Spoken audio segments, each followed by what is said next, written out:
We go. And you guys have the full screen there? Yep. Okay, excellent. Well, welcome everybody. Welcome. It is really good to be here. I love doing this stuff in person just because I'm a very interactive type teacher. I'm a natural teacher. This is just kind of one of the things that if you know, it's just a natural calling for me. Lots of people say that you're just a really good teacher, and it's because I'm really passionate about it. I get super pumped up trying to help people get to better states of themselves. I think I like the phrase influencer, but I don't like now influencers become this like social media weird thing, and it's not at all what I believe that it is. I believe it's like influencing people is getting them to better states of themselves, and not persuading you to what I think is right or anything else like that. I think it's getting you to a better state of yourself, and that's what I truly believe that influencing is. But welcome everybody. For those of you who did not see the Wednesday, if you could just give me an idea, maybe just put in the chat, how many of you did not see my Wednesday thing? And the only reason I ask is to say if you did not see it, because I'm gonna try to tailor this a little bit for people who've already seen the Wednesday presentation. Okay, so I've got Chris and Yara and Wayne. Okay, so I've got a fair number of people. All right, Donnie or Denise. Okay, all right, Latanya. Okay, all right, great, very good. All right, so there's a good chunk of you guys, so probably 10% or better. All right, so thank you for letting me know that. So the reason I'm asking this is because if there was everybody here that had seen the Wednesday presentation, then I don't have to necessarily revisit that. So I'll make sure that when I'm referencing something, thank you, Alfredo. So when I'm referencing things that were covered in Wednesday, I may need to go back just a little bit to give it some context. Okay, so what we're going to cover today is all about becoming a VIP in the rental business, and you'll understand the play on words here in a second. In terms of VIP, it's not so much a very important person, but it's about creating a business using the VIP method, and that's going to and it's about how to create the most effective and really efficient and enjoyable rental business that's designed around life output. Now that sounds all real, awesome and great, but the reality, it is based on life output, and you're going to see why here in just a second. So what is it that I'm about? Well, really, I'm about freedom, and I covered this on Wednesday, but I'm about freedom of doing what I want, when I want, and with whom I want to do it. And how do I get there? Well, I get there through passive cash flow. Now, there may be people on here who are primarily, fix and flippers or wholesalers. Do I have any primarily, go ahead and just put it in the chat if you were primarily a fix and flipper or a wholesaler. If that's you, I'm not here to tell you that that's wrong. I'm not here to tell you or as an indictment that what you're doing is wrong. But if you are primarily, so it looks like I've got a couple people, one person. Okay. So, Latanya, hopefully I'm saying your name correctly. Diana, both landlord and flip. Okay. Very good. So passive cash flow to me, vacation rentals and landlord. Okay, great. Thank you, Joe. Thank you, Sharon, for sharing. Thank you, Jack. So what I'm looking at is I'm not telling you that any of those approaches are wrong.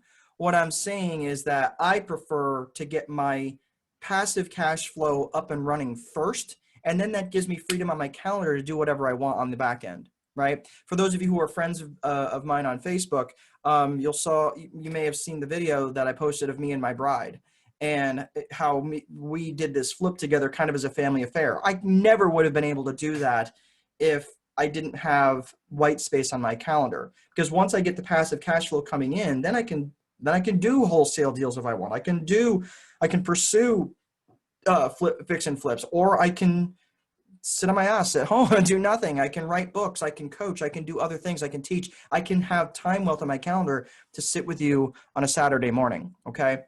So for those of you who are here today, I am proud of you. I want to point out to you something that's interesting, is that where are your competitors? Where are the people who are talking about wanting to do that real estate thing, wanting to get out there and do that real estate hustle. But here you are sharpening your saw. And I promise you, I'm going to be spending the next couple of hours with you. We're going to spend the next couple of hours together, and I'm going to give you as much as I possibly can in the next couple of hours. Okay.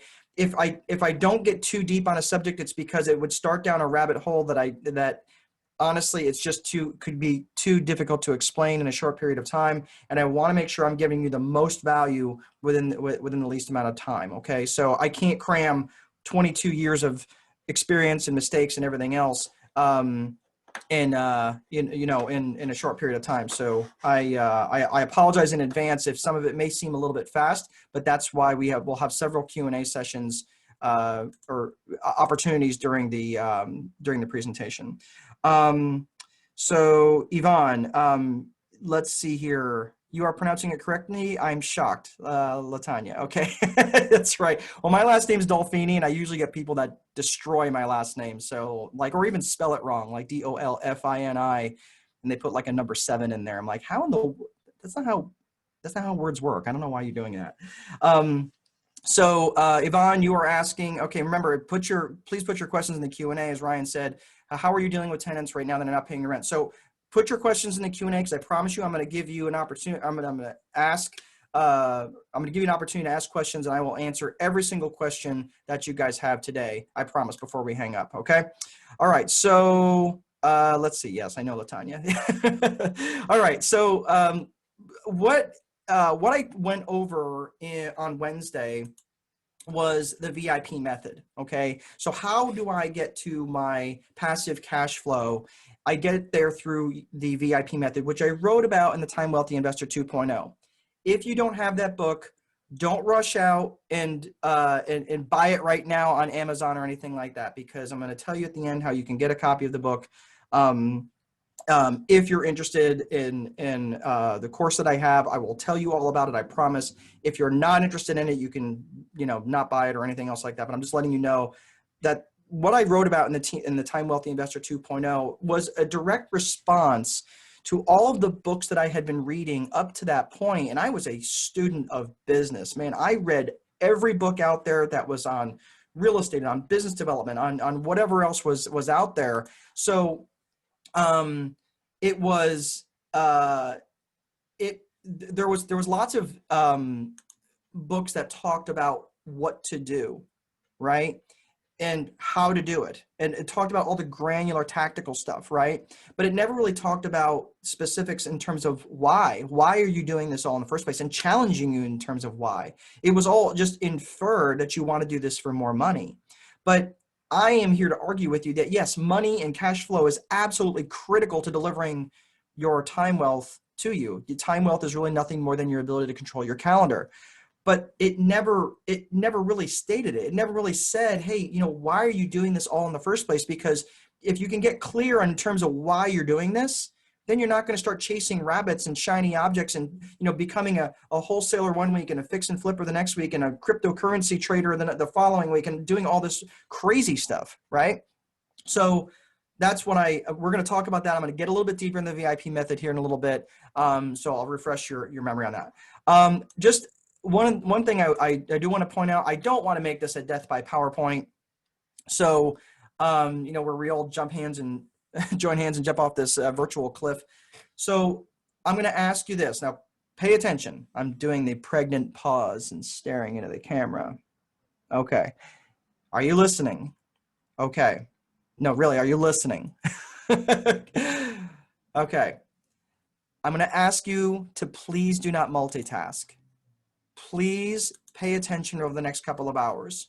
What I'm going to share with you today is very tactical based. Okay, there's a lot of tactics. I can't hit it right down to the granular detail on every single item, but what I'm going to be teaching you today are topics and things that property managers, when they hire me, they're usually paying me in excess of $3,000 to $5,000 for this very information. Okay. Now, granted, this is the boiled down version. There's no way I can give it all to you in a couple of hours. I think you get that. But there's no way that you're going to be able to make sense of it if you're multitasking and answering an email. And so shut it all down. shut down your phones. If you've got, you're chatting in the background and on Messenger or on Facebook or whatever it is, all I'm going to ask is please don't multitask for the next couple of hours. I promise you it will be worth your while. You're already here on a Saturday. You may as well make your time the most productive as you possibly can. Does that make sense? Yes. Can I get a couple hell yeahs out there in the chat box? Okay. Diana Stevens, I don't know if you raised your hand on purpose. Yes. Okay. Listening. Tammy, thank you. Chris. Okay. LaTanya, thank you very, very much. Okay. Hell, I got a hell yeah. Tanya, LaTanya, you seem like one of those kids that disrupted class a lot. And I'll tell you what, I totally get that. I was that person. So Sharon, Michael, thank you. All in. Very good. Thank you, Philip. All right, Chris. Very good. I get another hell yeah. All right. Awesome. Okay. So what I want to do, so let's go and talk about the VIP method. All right, so what specifically is the VIP method? The VIP method, we've all heard, who's all out there who's heard the BRRRR method, right? Who's heard the BRRRR method, right? Or, it's the, all right, I've got a couple people raise hand. Ken, okay, thank you. Yes, I got a lot of people raising their hands. Okay, sorry, I'm trying to keep up with all this. All right, great. So I've got a bunch of people raising their hand. Okay, put your hands down. Thank you. So I got the BRRRR method is really just a method about how to get into properties as a long-term hold, right? It's a method. It's a methodology. Okay. The VIP method is the same thing. Except it's not specifically designed for real estate. You're like, well, what are you doing here then? It's because the VIP method is really about designed to create a business. Okay. My heart and what I'm really good at is actually looking at businesses and seeing how they run and seeing how they can operate well. Property management businesses are probably the more complex type businesses that need to run. And I'll explain why here in a minute when we talk about managing multiple lines of complexity. Sorry, I'm downloading Java right now. Get it? Downloading Java. I'm so clever. Anyway, so the vision infrastructure process method is about first and foremost, first and foremost is about vision. You're going to hear me talking a lot about vision today. So, and many of the questions that you may ask, if it's a real specific question about your specific instance about what's going on, I may ask you, well, what's your vision? What are you trying to accomplish? Many times when I show up at a RIA, a RIA group, I will, if I'm speaking or not speaking or whatever, oftentimes I'll have conversations with people that either are trying to get into the business or are in the business or trying to grow their business, whatever it is. I will universally ask them, oh, so what is it, what do you keep busy with? Okay. Which is a networking question that I talk about in my course, but the networking question is, what do you keep busy with? Why do I ask? What do you keep busy with? Well, if I'm in the context of a real estate investment association, people would probably assume that I'm asking them, are you a wholesaler? Are you a fix and flipper? No. I ask them, what do you keep busy with? Because I want to know what they're going to tell me, which is most important to them. Does that make sense? Give me a yes, I understand. Okay. So okay. Yes. Thank you. I appreciate that. So, sorry, there we go. All right. So yes, I appreciate it. So yes, you are the reason I'm asking them. Okay. So if they answered, well, I'm a fix and flipper. Okay. That's the thing that they chose to tell me. If, however, they were really being authentic about what they keep busy with and what they really wanted to keep busy with, and maybe if they had time wealth and white space on their calendar, they would come back to me and say, well, I'm a grandparent, or I'm a mom that raises 2 boys, or I'm a dad that homeschools his kids, or I'm a single person and I'm looking to dig wells in Kenya. Wow, that's awesome. Or whatever. Or I'm an aspiring dirt race car driver, or I'm a skydiver, or I'm a scuba diver, right? Whatever it is that you were put here to create, that's how they answer, right? So many times when I ask this question, especially now, to be fair, it's in the context of a RIA, but many times they'll answer me and they'll say, well, You know, I'm a landlord. I'm trying to get to 100 units. And again, I've said this before. I have no idea why it's always in multiples of 25. I'm trying to get to 25 units. I'm trying to get to 75 units, 50 units, 100 units, whatever it is, right? They want to get to this number, to which I universally reply back to them, really, 99 wouldn't get you to where you want to go. And then they might think for a second and they go, well, yeah, 99 would probably be okay. To which I respond, so 91 wouldn't get you where you want, right? And this will go back and forth for a little bit until they finally realize that it's really not, I'm not impressed or even asking the number that they're trying to get to. That's not relevant to me. The problem is they're confusing the number of units with the life output that they think that will buy them. Let me say that again. They're confusing the number of units with the life output that they think that will buy them. So they kind of do the back of the napkin math and go, well, 100 units, you know, with that breaks $1,000 each. That's $100,000 a month. Yeah, I think I could live on $100,000 a month. Oh, well, maybe have some expenses. So yeah, $75,000 a month. I think I could probably, you know, I could probably make that work, right? If you realize how ridiculous that sounds, right? When you're actually not, and I'm not saying that 75,000 is a wrong number. It's just you're having a revenue goal tied to what? What are you going to do with that? Okay.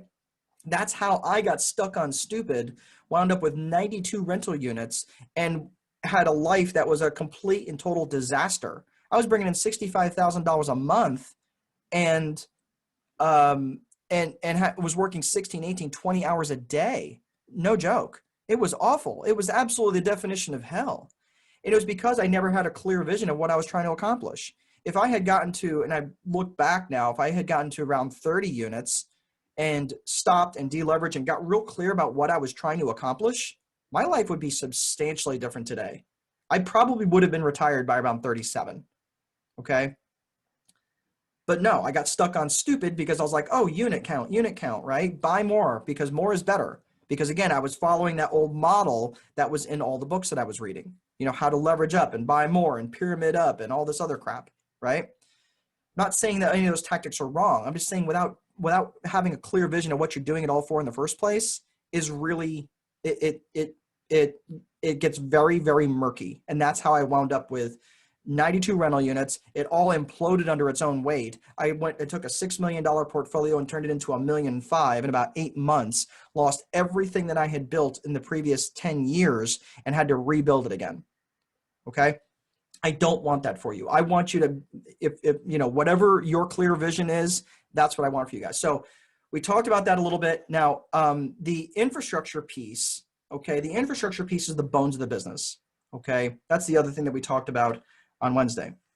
So in terms of, if you're good at something, usually you end up doing more of it. That can be brain damaged nightmare in this case. Yes, exactly. Thank you, Jack.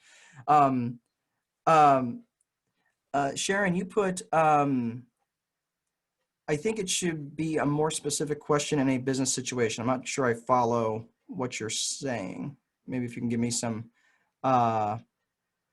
maybe give you some context in terms of that. So anyway, but the infrastructure piece is the bones of the business, right? It's the desks, the chairs, the software,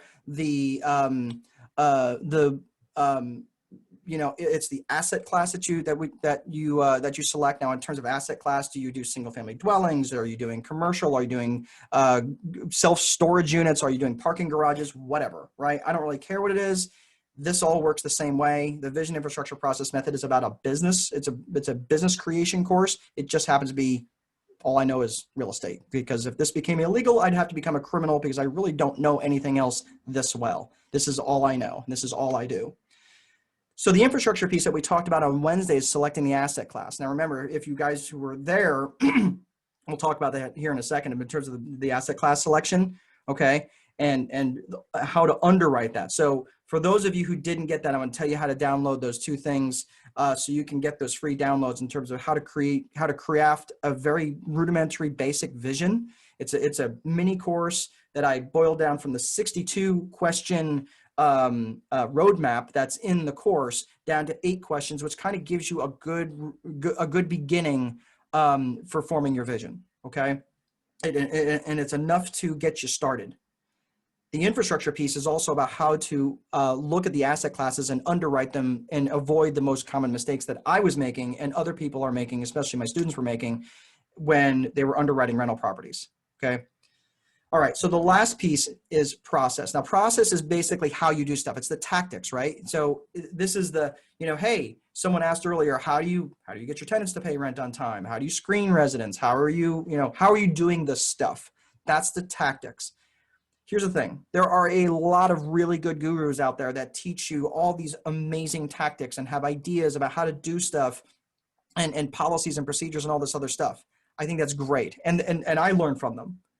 What I'm about to tell you, though, is a little bit disheartening. What they might be teaching you may be great for Sally, but it may be horrible for Tanya. The reason being is because Sally has a different skill set, a different risk tolerance, a different, just a different tolerance for risk, or just stuff that she doesn't want to flat do. I've used this analogy before. If I told you you could make an extra $10,000 a month, all you got to do is follow my proven system, right? And you go, great. And my system involves you knocking on 10,000 doors every month. You go, God, I don't know that I want to do that. Not that you're afraid of work, but like knocking on 10,000 doors, that just doesn't fit my skill set, my risk. No, I don't want to do that. It's like people who come to you unsolicited on Facebook and want you to sell oils and potions and stuff like that. Unsolicited. Like, hey, you'd be great in this business. I probably would be, but I don't want to do that, right? I want to do this other thing. So they lead with tactics. I don't like leading with tactics because it's like, and I use this self-defense analogy where for those of you who've not met me, I'm 5'7", 150 pounds. I'm not a big dude, okay? So that's like you teaching me one self-defense tactic to use in all situations, okay? So it's like, hey, coach, I'm going to teach you how to do a shoulder throw to work in every situation. Well, if the guy who's attacking me has really super long arms, is 7 feet tall and 350 pounds, that might not work, okay? Not saying I can't defend myself. There's other tactics that would be more appropriate given my skill set, given my what I'm good at, right? All these other things, okay? So that's why I don't like to lead with tactics, because the tactics are not a one size fits all. They don't fit everybody's risk tolerance and skill set. So that's therefore was born the vision infrastructure process method. The reason vision is first. The reason vision is first is because the infrastructure and process parts are the system. That's where the business system lies. So, if your vision at a very basic level is to lay on the beach rubbing cocoa butter on your belly, then, and you design an infrastructure that requires you to return emails and phone calls in a timely manner, that's going to suck for you if you're trying to lay on the beach trying to rub cocoa butter on your belly, right? Because as cool as it is to sit on the beach, you don't want to say, well, I'm working from the beach. Yeah, it may sound cool, but that sucks. If you want to be on the beach, be on the beach. Like, you don't want to have to sit there with a laptop or having the phone ring. That would be terrible, okay? So that's the vision infrastructure process method. If you've got any questions, go ahead and put them in the chat. So the next thing that I've got here, so this is the mini course workbook. This is again, the boiled down version that I talked about. I'm going to tell you how to get this here in just a second. So again, I boiled down the 62 questions into the workbook. So that gives you a quick understanding as to why you're doing this all in the first place. The next thing is the infrastructure. And this talks about the underwriting of the property specifically. So we talked about asset class selection. This will help you avoid the most common mistakes that I see that I've made, and also that I see some of my students making when they're analyzing rental properties to purchase. Okay. Today we're going to talk about other aspects of infrastructure that you can put in place. So remember, we talked about the asset class selection, and we also talked about the bones of the business, the desks, the chairs, the software, the stuff like that, right? So we're going to talk a little bit about the other side of the infrastructure equation today, all right? So for those of you who did not get the downloads, I know there was a couple of you who didn't receive it. Most of everybody that I saw out there did, but if you did not receive the if you did not get it because you weren't there on Wednesday, go to landlordcoach.com/5 mistakes. If you did not receive it, I think I got a couple of emails that people did not receive it. It wasn't in their junk folder or whatever. A few people did email me and say they didn't get it, and they emailed back and said it was in their spam. So, but there's 2 links in there that will get you the download. So go to landlordcoach.com/5 mistakes, the number 5 mistakes, and that will get it to you right then. Okay. So let's move on. So this is the vision infrastructure process method that I talked about. And we're again, the vision piece has absolutely nothing to do with your business. It has everything to do with why you're here on this planet. And I promise you, and not to get weird religion on you, but God did not put you here so you could quote unquote own 50 units. Now, maybe you want to use that 50 units to do other stuff, to do things that will enable you to do other things. That's perfectly fine, but it's not to own 50 units. And I want you to be able to have the time freedom on your calendar and not just create a horrible job for yourself, but become a true business owner where you are, once you have that white space on your calendar, now you can choose to decide what it is you want to do. Right? So to my point here, the system, this is where the system lies, okay, is the infrastructure and the process, okay? So look at it another way is if your vision is to get downstream, okay, then the vessel, the system, a good vessel might be to build a canoe, right? If your vision, on the other hand, is to get to the top of a mountain, I mean, you could drag a canoe to the top of a mountain, I suppose, but it would not be effective, efficient, or enjoyable. We are not satisfying the 3 E's there, okay? So we want to build the vessel that is most appropriate for delivering your vision for you. Okay, is everybody still with me at this point? Give me a hell yeah in the chat box. Go ahead and just say that this is, I'm totally on board. I'm not lost, okay? Hell yeah. Okay, very good. All right, thank you, Denise, Cecilia, Chris, very good. Michael, all in, Latanya, good, excellent. And Angeli, I think I got that right. Yes, I'm still here. Tam, okay, very good. All right, very good so far. All right, thank you very much. All right, so what we're going to talk about now is specifically related to process. Now I'm going to tell you about process, but then we're going to come back to the other side of infrastructure equation. Okay, so I just want to make sure that you have some context in terms of how I'm going to teach the process today. All right, so the process that I'm going to be teaching in the way that I do this is related to what I call the landlord cycle. Okay, I'm going to spend a ton of time on this. This is the thing that most property managers pay me several thousands of dollars to teach them. And this is the thing that many of them get hung up on, is the landlord cycle. They like this is the how you do stuff. Okay, I'm going to give you a ton of information, and some of it's going to be a little bit broad, high level. I'm going to get down into the granular details as much as I possibly can for you guys. I'm going to answer every single question before we hang up today. But this is the context and how to do the landlord cycle. So I'm going to talk about this here in a little bit. I'll tell you what this actually is and what it represents. And but I want you to get some context in terms of how I'm going to teach you the process, and the landlord cycle is how we're going to do that. So we've got, what kind of problems do you guys run into as landlords? Okay, I had some questions that come out there. So I'm going to answer some questions right now. So how are you dealing with tenants that are not paying their rent right now? Okay, Yvonne, that is a great question. What I will tell you is I don't have that problem. We oversee a little over 250 units, about half of which I own, and we had one person that just flat refused to pay and one person that couldn't pay out of 200, and I think we're 257 right now is our unit count. between what I own and what I manage. So how are we dealing with it? Right now, it's a little bit hard to answer your question, not knowing the context with and what your problem is or what the problem that they're having. But I can tell you that if I had the units that I had back in 2006 and 2007, where I had properties that I was buying properties that required such a high degree of maintenance, it was attracting clientele that they needed a very high degree of management. Okay, so they were lower end units. I was attracting people that just did not value my time. They did not value their time. They literally lived not even paycheck to paycheck. They lived moment to moment. Okay.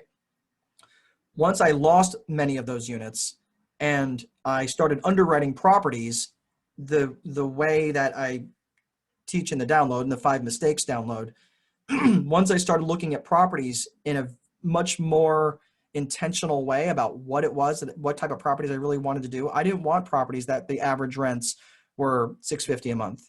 I wanted average rents that were $900 a month, $1,000 a month. Okay. So as a result, I was playing a game just flat wasn't worth winning. I was attracted by the percentage of return, but you don't get paid in percentage of return, do you? You get paid by dollars. So you might buy this $50,000 unit, put 10 into it and try to rent it for $800 a month. And I'm just throwing numbers out here, but that might be attracting a type of clientele that is not that needs a high degree of maintenance. They bring lots of drama. I feel like I'm raising someone else's adult child. I'm not saying this to be mean. I'm saying this because that was the reality for me. Okay. So what I would say to you is that the challenge that I ran into was there was no digging out for me back in the recession of 2008, 2009. There was no digging out because the people that couldn't, the people that could least afford to have to weather the storm like that, I wasn't in the right boat. Okay. So unfortunately, what I would do with you is I would have conversations with your residents often. Just, hey, check in on them. How are they doing? How are you? Are you able to work? Are you, what's going on? Have that open dialogue with them all the time and constantly, and not about, well, I can't wait to throw you out, but, just say, hey, look, realistically, and it relates to your second question, Yvonne, how are you dealing with not paying the mortgage on a property because your rent is not coming in? So what I would say is, this is the problem that I've been having with blanket evictions, the eviction moratorium.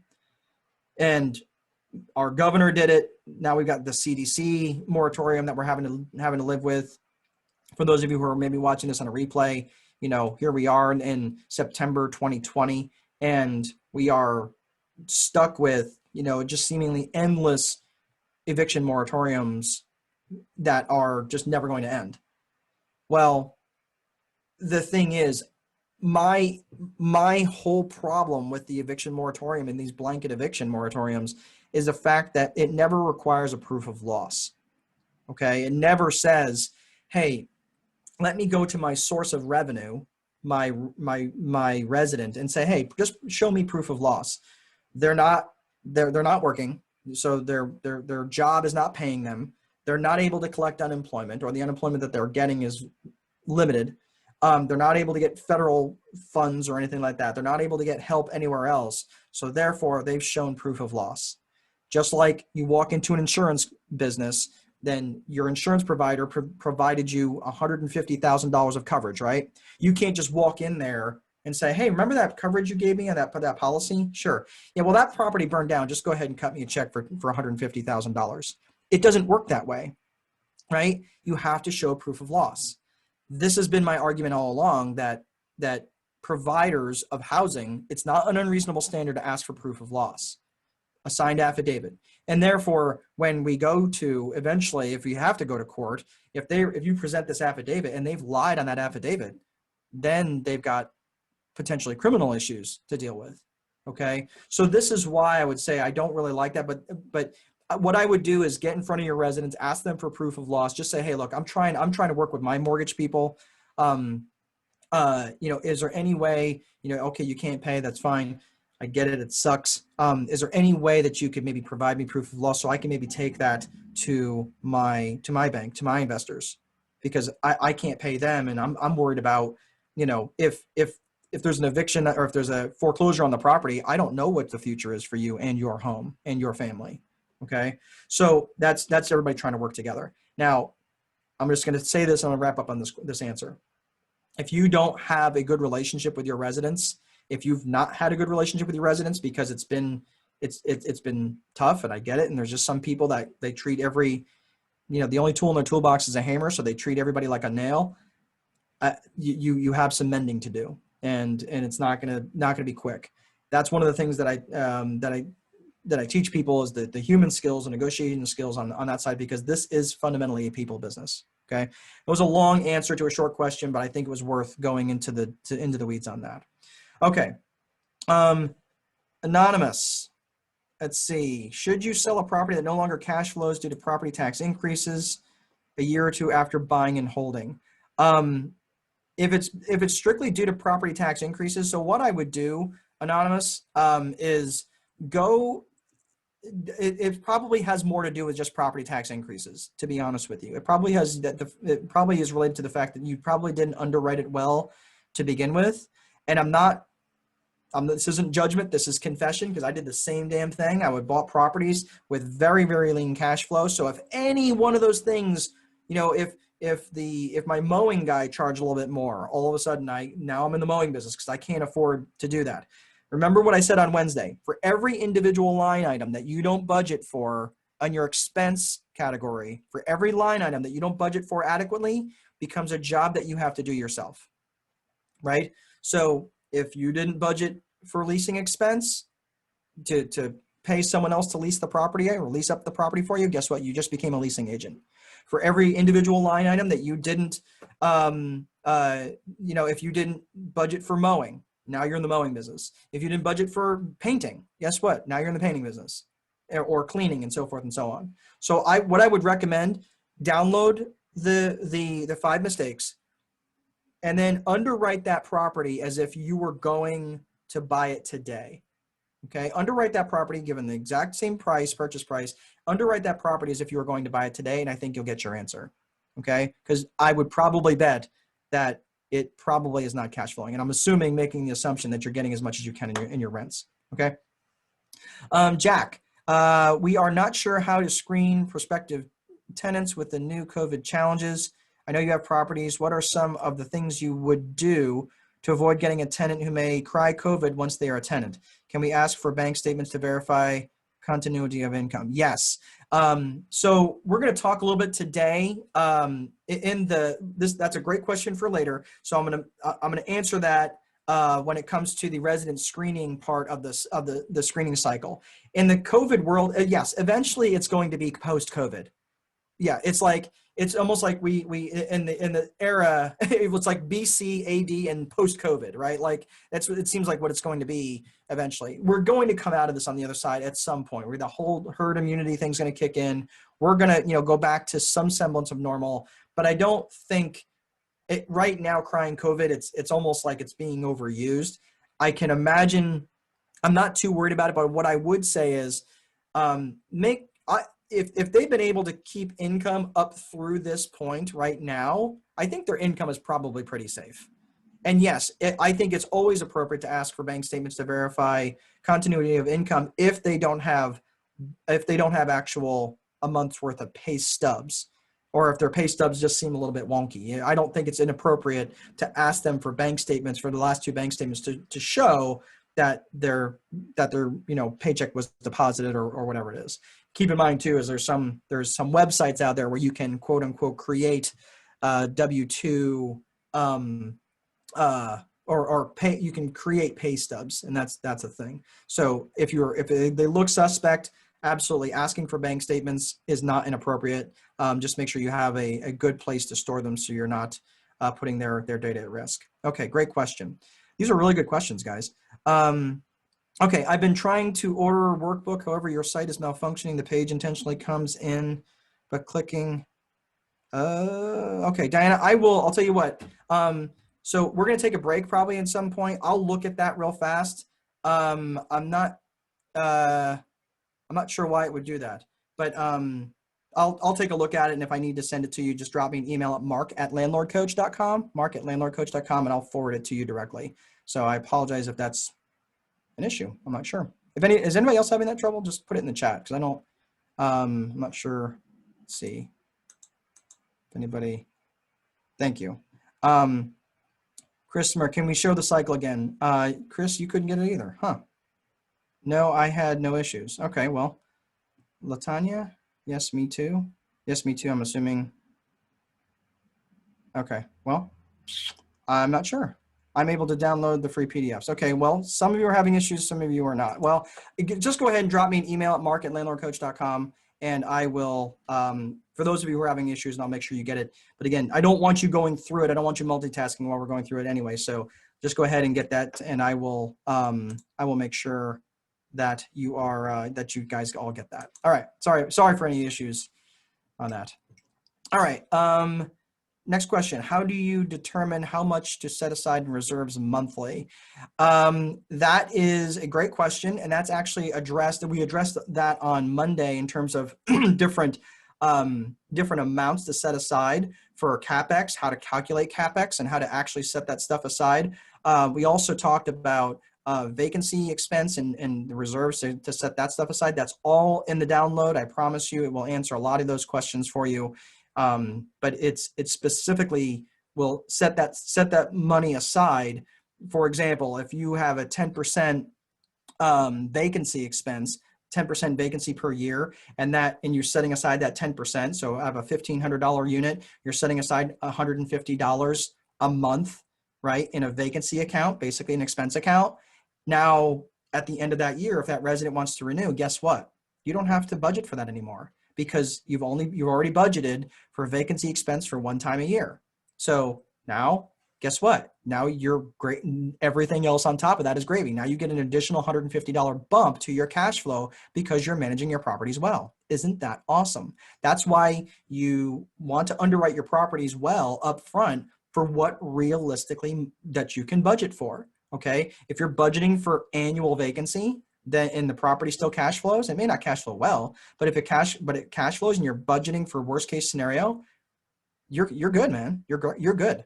Okay, so go through the download. It will explain all of that stuff in there. Okay, a lot of that stuff we covered on Wednesday, so I don't want to for those of and that's not really what the slides are directed for today. So I want to make sure that we're moving forward, but it is in that that download. Okay.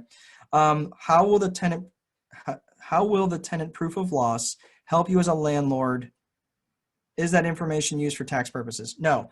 What I'm saying, Gene, is that we're in the Wild West right now.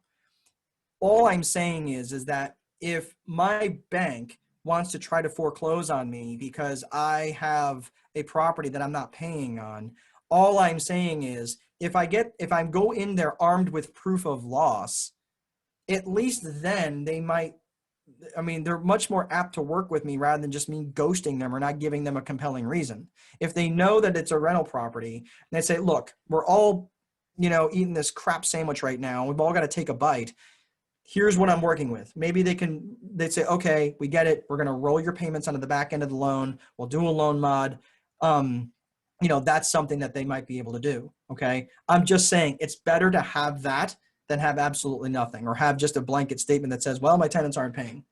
Because in my experience, what I'm telling you, and many people that I'm coaching, many people that I'm having conversations with, they're buy and hold investors. And I'm telling you, the blanket moratorium is a solution looking for a problem. Many of the people that I'm working with, they might be, 1% of the residents are not paying. Okay.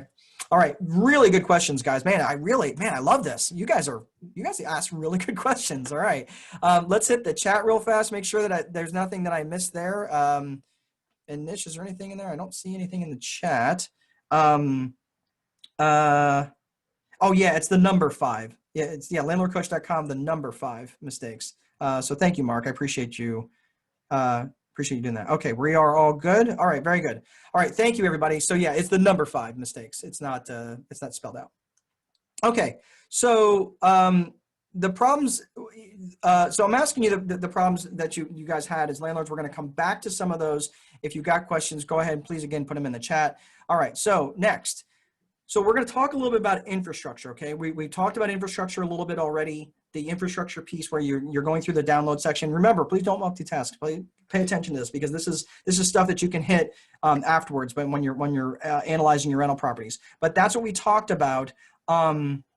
This is the spreadsheet that you would use to analyze your rental properties. Remember, in the expense category, every line item that you don't fund becomes a job that you have created for yourself, right? So if you, now obviously property taxes and that sort of thing is not appropriate, but again, looking at, did you budget for lawn care? Did you budget for vacancy, advertising and leasing expense, property management? And you're like, well, I'm going to manage the property myself. Okay, but if you don't put something in there, that becomes a task that you have to do.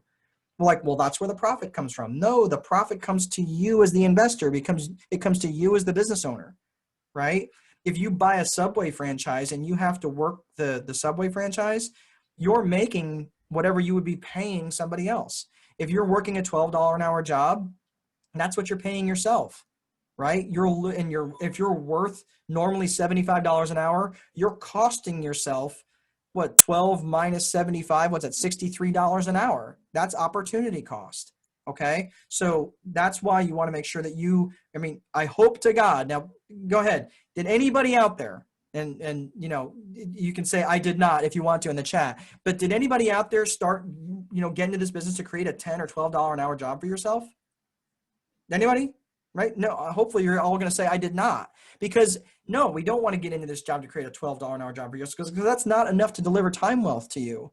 What you need is, absolutely, Denise, Ken, thank you so very much. No, we didn't create a $12 an hour job for ourselves. Absolutely. But when you're doing that stuff, when you're doing the painting, when you're doing the leasing, whatever you would be paying someone else, because you didn't budget for it adequately in your budget or your analysis, because you didn't budget for it, guess what? It's a job you have to do, or you have to fund from some other source. Like, well, I've got a job, I've got my W-2 income, I'm still working a job on the side. Well, I'm going to have to pay for it out of those funds. That's not the point. The point is these things stand on their own and they create enough cash flow to operate as a business. All right. Okay. So the next thing that we're going to go into here is the specific infrastructure pieces. That is, let's see here. My mouse keeps disappearing on me. Okay, there we go. So the software, the goal here is to own an income producing asset without owning a job. Exactly, Jack. Exactly. I couldn't have said it any better, because the whole point of this is to create white space on your calendar, right? So you can go out and do the stuff you want to actually do, not own rental properties, but, be a skydiver, be a belly dancer, be a salsa dancer. I don't know, whatever it is that winds your clock. Okay. So in chapter 7 and 8 of the Time Wealthy Investor, I said, if you guys, if you want to buy the book, like I said, you can go ahead and buy the book, but I will include this if you want to buy the course, which we'll talk about at the very end. If that's something that you want to do, I will send you a signed copy of the book. So what I'm saying is, don't multitask, don't go out and buy a copy of the book, because I would send you a copy if that's something that you want. So just hang in there. But in chapter 7 and 8, they talk about the software that you're needing to run the business. Okay. And the generally, I actually have the book in his next. Oh, thank you, Anish. I appreciate that. In one of the things that I run into often when I'm talking to people who are either new in the property management space, or they're new as individual investors, is they are trying to recreate the wheel with somebody else that's already figured out all the problems, right? They're trying to come up with some elaborate Excel spreadsheet for property management software to manage their properties, when someone's already, no disrespect, someone probably a lot smarter than you and a lot better than you at creating software already did that. Okay. Focus on the stuff that you're good at. But don't try to recreate the wheel. That's why good property management software, that's why in chapter 7 in the book, it gets right. It's the first thing we talk about in infrastructure. Now, in the book, we don't talk about asset class selection because the book would have been like 500 pages. But in the book, it specifically talks about property management software and why that is critical. So there's different property management software systems that are out there. Rent Ready is one of the ones that I recommend. It is RENTREDI, Rent Ready. Okay, I think it's rentready.com. The reason why I like them is because it's run by a small, independent mom and pop kind of guy. He's got really good software, and it's like $19 a month. It's stupid cheap. Okay, and it does all the things and enable that you would need a property management software system to do. And it's like ungodly. Like if you tell him that I sent you, he'll probably even give you a discount because I mean, as if he needed to. It's really, really simple. It's really cheap, but it also allows you to do things like syndicate your listings. So you don't have to go out there and post all your crap out there when you have a vacancy. And you don't have to reinvent the wheel every single time you have a vacancy. You type out the listing once, and when you have a vacancy, you click a button and it syndicates it, right? It gets it out to all the websites, okay? This is the sort of stuff I'm talking about where you're not spending time doing it. Or better yet, you've got your virtual assistant, which we're going to talk about here in a little bit. You've got your virtual assistant doing it for you, collecting rents, accepting credit card payments, whatever, okay? In chapter 8, I talk about the accounting software. Now, my background is in accounting. Give me a second, I got to download more Java. My background is in accounting. I have a degree in accounting from Purdue and a minor in finance. So I have an accounting background and accounting type brain. Even though I worked in the field for a while, I felt like it was a bird dying in a cage, and that just wasn't a good fit for me. So hands down, the gold standard in accounting software is QuickBooks. Okay, QuickBooks does make a property management type software to help manage properties. I looked at it several years ago. I wasn't super impressed with it then. So I can't imagine, unless they fundamentally change a lot of stuff, that it would make a lot of sense now. I would want property management software that basically interfaces with QuickBooks. I don't like QuickBooks Online, only because many property management software systems can't integrate with QuickBooks Online. If they get that figured out, then QuickBooks Online would be fine. I like QuickBooks because the reports are good, reports are clean. Many accountants use them. Many bankers understand them. I think it makes a lot of sense. Okay. Let's see. Angeli, hopefully I'm saying your name right. Angeli. I'm from Real Estate IQ, a deal finding company. And is that okay to flash my contact? Oh, okay. Sorry. Yeah, sorry, I was reading. I thought it was a question. All right. So, Anish, I'll let you answer that question. So that's in chapter 7 and 8 of the Time Wealthy Investor. In the course, it gets a little bit more granular in terms of the stuff that you would need for setting up your infrastructure, but it has to start with good software. And there's the quote up there with Bill Gates: the software is where the magic is. If you're going to have all this power, be simple enough, appealing enough, and cool enough, it's going to be because the software was right. And that's by Bill Gates. Okay. So let's go to the next slide here. This is another section in infrastructure that I'm just going to hit kind of broad, high level. If your phone system, look at my screen, look at your screen, look at me right now. If your, I'm due on a webinar at 10 o'clock. If your phone system, if you have rental properties and your phone system looks like this, okay, it's okay. You don't have to raise your hand. I'm not going to be, infrastructure shaming anybody here. But if your phone system looks like this, and mine did for many years, you no longer get to complain when your residents call you at 2 o'clock in the morning. You don't get to complain. That's not their fault. I had a resident call me one time. I was unconscious. I was so tired. I had been outside. It had been freezing cold all day. Here in Indiana, we do winter right. I'm telling you, it's like And it was freezing cold. I was absolutely exhausted. My bones ached from being outside and working all day. I climbed into bed around 11 o'clock. I was absolutely out. 2 o'clock in the morning, 2:15, 2:30, somewhere around there. I get a call. My phone rings. And it's from one of my residents. And I'm sitting here thinking, no, it's cold out. So I'm sitting here thinking, crap, I better answer this phone because it's probably he's got frozen pipes or something. I answer the phone. And he goes, oh, I'm sorry. I didn't expect you to answer.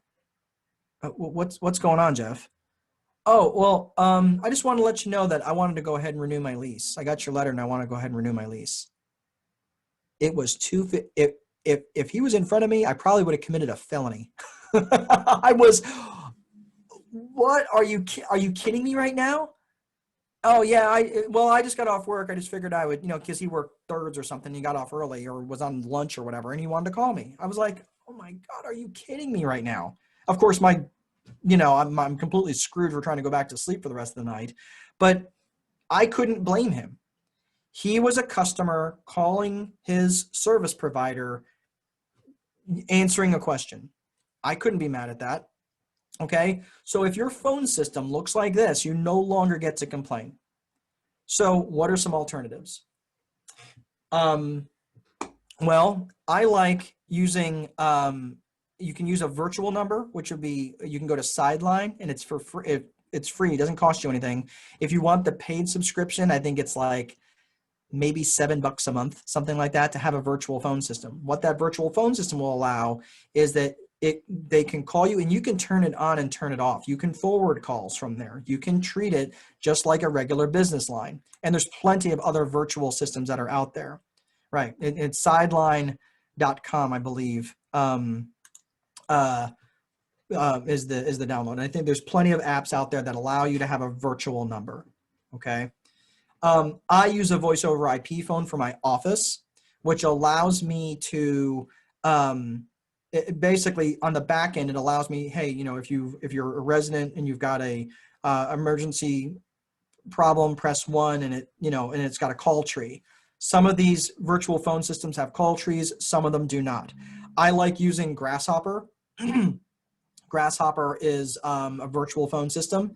It's got an 800 number, and it's basically pay per use. All right, you can get into lots of different payment plans with it, and for under $50 a month, you can have this very professional sounding voice or phone system. Okay, here's the interesting thing: that they're not calling you. You never want to call them from this. You never want them to have your number. Because once that genie is out of the bottle, it's never going back in. So if you have a resident that contacted you as an applicant and you call them just to schedule and say, hey, are you going to be showing up at this particular time, blah, blah, blah, you schedule an appointment, they have your phone number. You're never getting the genie back in the bottle. You're never getting them to not call you. Okay. So that's why out of the gate, it's important for you to have another number that's dedicated to the business. And I'm going to explain here in a little bit why. So you might say, well, what good, I do everything as it is right now. I do the leasing, I do the showings, I do the maintenance, I do everything right now. So what's the point of having that? The point is it sets you up so you can start directing calls in different directions. Okay. Hang with me here and you'll see what the payoff is. I want to make a quick point on this. I'm looking at my notes here and I want to make this point. Who out there has a favorite restaurant that they love to go to? Favorite restaurant. Okay. Where is it? Tell me where's okay. I've got hands up there. LaTanya, thank you. Okay. What's your favorite restaurant? Go ahead and just plug in your favorite restaurant out there. It could be a local place. It could be a chain. It could be Wendy's. God, I'm hungry. I shouldn't be talking like this. Bonefish Grill. Very good. Yeah. Cheesecake Factory. Oh my God. Burn Steakhouse in Tampa. That sounds decadent. I like to eat too much. I don't have one. Bonefish. Okay, great. All right, Sharon, thank you. Chipotle. All right, very good. Outback. All right, good. So all of you have this favorite restaurant, okay? And you probably have a favorite location that you go to, right? Okay. Do you have the owner's phone number to that restaurant? Or maybe it's a chain, or the general manager. Do you have their phone number? Do you have their personal phone number? No? Okay. LaTanya, I'm curious, if they're your customer, like you're the customer, why don't you have their personal phone number, right? That's the point. They don't need to give you their personal phone number. We're looking at this, we're shifting our paradigm to setting this up like a business. I don't want them calling my personal phone number. My personal phone number is, I barely want some members of my family to have my phone number. So I sure as hell don't want my residents to have it. I want to make sure, and again, this is about consistency. Consistency really needs to be our product. That needs to be our final outcome. So that's why I don't want them to have my phone number. If you're restaurateur for your, they probably don't, they may not even know your name. But if they do know your name, they sure as hell aren't about to give you their personal phone number, and they shouldn't, right? Because if you've got a complaint, there's probably a mechanism for you to put the complaint forth, right? That's my point. All right, let's move on. So the next part of the infrastructure piece is going to be related to a virtual assistant, okay? This is also in the book. Now, here's why. Follow me here for just a second.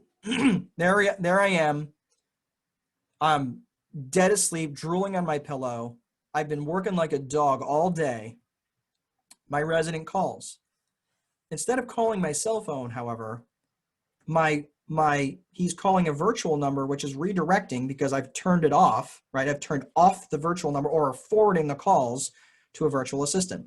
My virtual assistant gets paid $30 an hour. You're like, whoa, that's so much money. Okay, hang in there, pump the brakes. I know, and I know how many real rental property investors are. You guys, like, you don't like to spend money. I totally get it. If you're seeing the math on the page, you'll understand what I'm about to say. That virtual assistant, okay, fine. It's $30 an hour. But that virtual assistant only gets paid for activity. There she is in the middle of the night, watching her, catching up on Yellowstone reruns. And she picks up the phone and she answers the phone. Time starts. Hi, thanks for calling, blah, blah, blah. Oh, okay, let's pretend in this case it was frozen pipes, okay? Or some other issue. Maybe it didn't have any heat. We'll say we didn't have any heat, okay? So don't have any heat. Okay, I'm really sorry, Jeff, that you're having this problem, as she says to the resident. Tell me about the problem. What's it doing? What's it not doing? Okay, great. Okay, I'm really sorry you're having the issue. I'm going to contact the HVAC provider and they will contact you directly. Okay? She hangs up the phone. She looks on the pre-approved list that I've already put in advance for 3 HVAC providers that I've already vetted, that have done business with me. They know who I am. They've got my credit card information on file, whatever. The VA is contacting my HVAC provider and says, hey, we've got a guy who has a furnace that isn't working. Can you contact them direct? Yep, no problem. We can send someone right out. She follows back up with the resident and says, hey, I've spoken to Sal at the HVAC company. They should be contacting you in the next 20, 30 minutes. Okay, great. Thanks so much. She hangs up. She types a summary email, sends it, time stops. That 10-minute phone call at 2:30 in the morning while I'm drooling on my pillow at $30 an hour cost me $5 to not get woken up. That cost me $5. Would I pay $5 not to be woken up in the middle of the night? You're damn right I would, and I do. Because I don't want to get calls like that can be automated. Now, every now and again, my virtual assistant might run into a problem that she just doesn't know how to handle, or he doesn't know how to handle, because they're 1,000 miles away, and it might be just a weird something going on, right? But I wouldn't have, if I had this set up, my resident wouldn't have woken me up at 2:30 in the morning to tell me that he was going to renew his lease. The VA would have said, okay, thank you very much. I'll make sure that the office knows, and I'll go ahead and send out an email to send out a new lease. Types up a summary email, sends it. That call probably doesn't even cost me $5. That probably costs me a little more like $2, right? Time starts, time stops.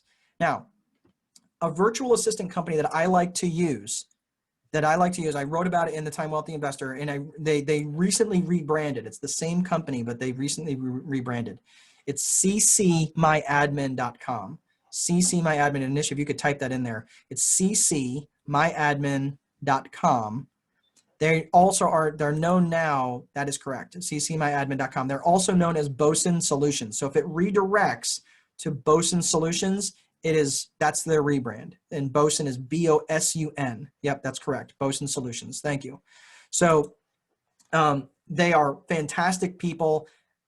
They might charge a little bit higher stuff if you want more expertise on some things like, paralegal work and that sort of stuff. But honestly, this is a license to print money. And this is where you get time freedom back. Okay. So here's what I want you to think about.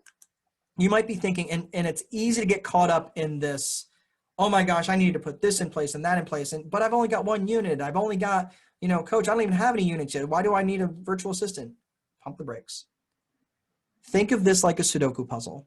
You can't just go from top left to, bottom right and fill in all the numbers on a Sudoku puzzle, right?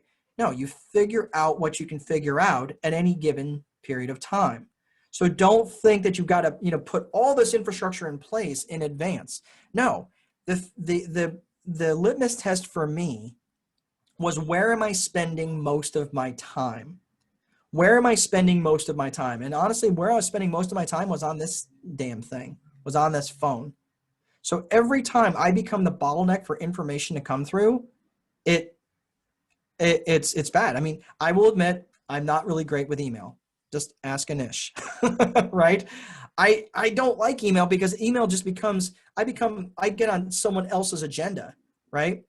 But that doesn't mean I don't read email. It means that my virtual assistant, Nina, and in fact, she lives in your neck of the woods. No, I'm sorry. She lives in Atlanta. I was thinking she lived in Florida. No, she lives in Atlanta, but she lives down your way, right? And she handles things for me, and she's fantastic at it. Okay, I'm going to talk about there's different tasks that you can give to different VAs, and we're going to talk about that here a little bit when I talk about the checklists. So just understand that not every VA is going to be one size fits all. Okay, I'll talk about that here in a little bit. If I don't bring it up, because I think there's a slide about that, but if I don't bring that up, make sure you guys hold me accountable to that, because I want to make sure that you guys know how to hire the right type of VAs. Okay, all right. So are we all good? Can I get a thumbs up, a wave, a high five, a hell yeah, something out there, just so I know that everybody's out there and not multitasking? He is good. Don't let him fool you. Mark has excellent communications. Yeah, I just think I could be better, honestly. All right, hell yeah, good stuff. Excellent, thank you. Okay, Yara, Natasha, still with you. All hands on deck, full steam ahead. Okay, we are going to attain ramming speed. Here we go, guys. Thank you, guys. Still here. All right, good. Thank you for staying responsive. I really do appreciate that, because in this, I'm an empathic kind of guy in general. So I usually feed off the people's energy in the crowd, and without there being that feedback, it's kind of tough for me sometimes to know if anybody's actually, if the message is sticking. So thank you. Good. Okay, great. Victor, thank you very much. Johanna, good info. Thank you. All right, very good. So let's keep moving on. So here, I know somebody had asked earlier about the landlord cycle. Okay, so the landlord cycle, if you want to take a screenshot, we're going to be spending a lot of time on the landlord cycle. The reason why I wanted to talk a little bit about the infrastructure portion is because I'm going to be referencing some of those pieces of infrastructure as we go through the landlord cycle. Okay, remember, so it goes vision, infrastructure, process, right? So if we get our vision clear, we know what we're doing this for, and it's not just to make a bunch of money. Okay, well, what's the money for? What are we making the money for? What do we want to do with it, right? So I want to go and I want to spend time at the range with my sons, throwing rounds down range. I'm a gun guy. That's what I want to do. I want to go and I want to spend time doing that. And I can't do that if I've got $40,000 a month coming in, that's great, but it's taking me 85 hours a week to generate that revenue. Well, what's the point? I mean, I'd actually probably have more time wealth, more freedom on my calendar if I worked a job at Wendy's. Okay. All right. So we are 1 hour and 10 minutes in.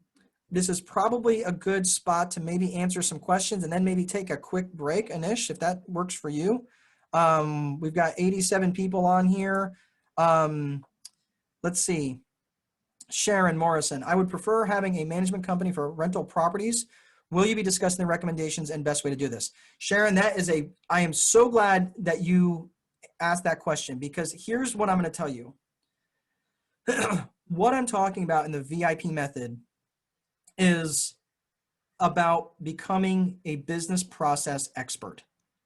Some of you flat don't have the skill set or risk tolerance or just personality to want to be a business owner. I'm not telling you that you need to manage your own properties. If your measure of comfort and you've got a good relationship with a property manager that is giving you good returns and doing an excellent job for you, then I'm not going to tell you to stop. I'm not going to tell you that that's the route that you need, you're wrong and you need to change. What I'm about to tell you, though, is that when you become an expert in infrastructure and process, all of a sudden you can start to see things that, wait a minute, something's not quite right. Let me use this analogy with you. Has anybody out there, go ahead and say yes if you have, who has ever had bad service at a restaurant? Who's ever had bad service at a restaurant? I know I have, right? So, okay, we got a couple people raising their hands, okay, in the chat. Chris, Norma, Natasha, we do all the time. Sorry, Yenny. All right, Tammy, very good. Thank you very much. Okay. So as you're sitting back, not getting served, right? And there's a certain clock that goes on in your head as you sit down, you're seated, you're handed and it's like, all of a sudden the realization is that, hey, you know what? We've never gotten our drinks, or no one's ever come up and greeted us, right? They just, the hostess sat us and, never heard anything back, right? So you're sitting there and you're looking. Now, you've probably eaten at more than one restaurant in your life. You've probably eaten at lots of restaurants in your life. So as a result, you become a little bit of an expert in terms of what's going on in the restaurant. And you start to look around. And you start to realize there's only two members of the wait staff. There's a waiter and there's a waitress. You notice the waitress is working her tail off and she's got 7 tables. Right? Meanwhile, the waiter, he's got 2 tables, but you're not in his section, right? So you're having trouble communicating your order to the kitchen. Now follow me here. Remember when I put that VIP thing up there and the I and the P, right? Anytime that you have broken process or broken infrastructure, it shows up in one way. It shows up in bad communication. It shows up in bad communication in all sorts of ways. Many times when I have people that come to me, and I'm a property manager as well, that's why I manage about half of our portfolio and I own about half. But when I see people coming to me and they've got problems with another property manager, it almost always is because they're saying, well, they just don't communicate. Well, tell me about what the problem is. Well, my tenants moved out and I didn't even know. No kidding. Or they went ahead and did work on the property and they never notified me. The tenants never paid rent and I didn't even know they didn't pay rent, right? That's problems with either bad infrastructure or bad process. Means they either don't have a process for what I refer to as a negative feedback loop, okay? I know some of these concepts I'm throwing them out there really fast, but it's the stuff that you would see more in the course. But the negative feedback loop is, okay, so a feedback loop is when you know something that's happened, right? You do something, you get feedback. But a negative feedback loop doesn't mean getting negative feedback. A negative feedback loop is how do you know that something didn't happen, right? So if I emailed Anish, right, and I'm expecting a response back, I would probably leave my email or his email in my inbox, because as I go to it, I'm like, oh yeah, I emailed him, I'm waiting on a response back, right? That's a negative feedback loop. So how would you know as a property management client that something didn't happen? How are you informed that the resident doesn't pay rent? We have a negative feedback loop built into our process. How do you know that something doesn't happen, or if something does happen, how are you notified that work is being done in your property, right? So yeah, you do the same thing with your email. So that's why it's important for you to understand the vision infrastructure process method, okay? So what I'm going to say here is, Sharon, when you are looking at a property management company and you understand like, okay, well, how do they handle calls in the middle of the night? Well, what if I called them in the middle of the night? Who's going to answer the phone? So if I'm going to vet a property management company, would it maybe make sense to figure out, okay, well, if I call that phone in the middle of the night, they answer the phone during the day wonderfully, but the middle of the night, I'm sitting here and I'm worried about my client, which is my resident that's paying the rent. I'm worried about them. I want to make sure that they're well taken care of, and I'm worried about my property. So let's say, for argument's sake, that during the day they're spot on, they're polished, everything else. I call them at maybe 10 o'clock at night. Now, would it be a weakness in their system if they had a voicemail that said, "Hey, sorry you've reached us after hours. If you are having a maintenance issue, go ahead and hang up and call this number. Blah, blah, blah, blah, blah, blah, blah." Right? Go ahead and hang up and call this number. Chances are that that number is probably a cell phone tied to one person. What happens with cell phones? Has anybody ever fell asleep in the living room and their phone is sitting on the nightstand? Has anyone fell asleep in bed and their phone is left in their car? Have you ever had your phone discharged? Have you ever had your phone lost or stolen? I basically identified a single point of failure where now, if that resident has water pouring in through their ceiling, they have no way to contact anybody. It's a single point of failure. That's why we have redundancies built into our system to make sure that if they call, they get an answering service, and that answering service tries one person, then another person, then another person, and then me. If the call's coming to me, it's either a really bad situation or it's because everybody in front of me didn't get the call or is not answering their phone. It doesn't happen often, or it's usually happening where like the police took the door off the hinges because they were checking for well-being or something like that, right? But that doesn't happen often either. I think it was once in the last couple of years. So what I'm saying is these are the sorts of infrastructure things that you need to be looking for in a well-run company, okay? So hopefully that answers your question. That's why I would suggest, even if you don't want to manage properties yourself and you don't want to be a business owner in this context, you still need to be engaged. And I'll tell you, as a property manager, I will tell you this: if you are planning on turning your stuff over to a property manager, don't be the type of owner that just ghosts us, right? As a property manager, like, you need to be engaged, but don't micromanage us either. If you trust us, then trust us, but don't micromanage us and don't just abdicate either. We need engaged owners. Okay. So just adding that in there. All right. Hopefully that helped answer your question. George Castillo, is now a good time to buy rental properties, or is it best to hold off until they start evictions again? George, I think that, and I'm not picking on you, as I'm getting this question a lot as landlord coach.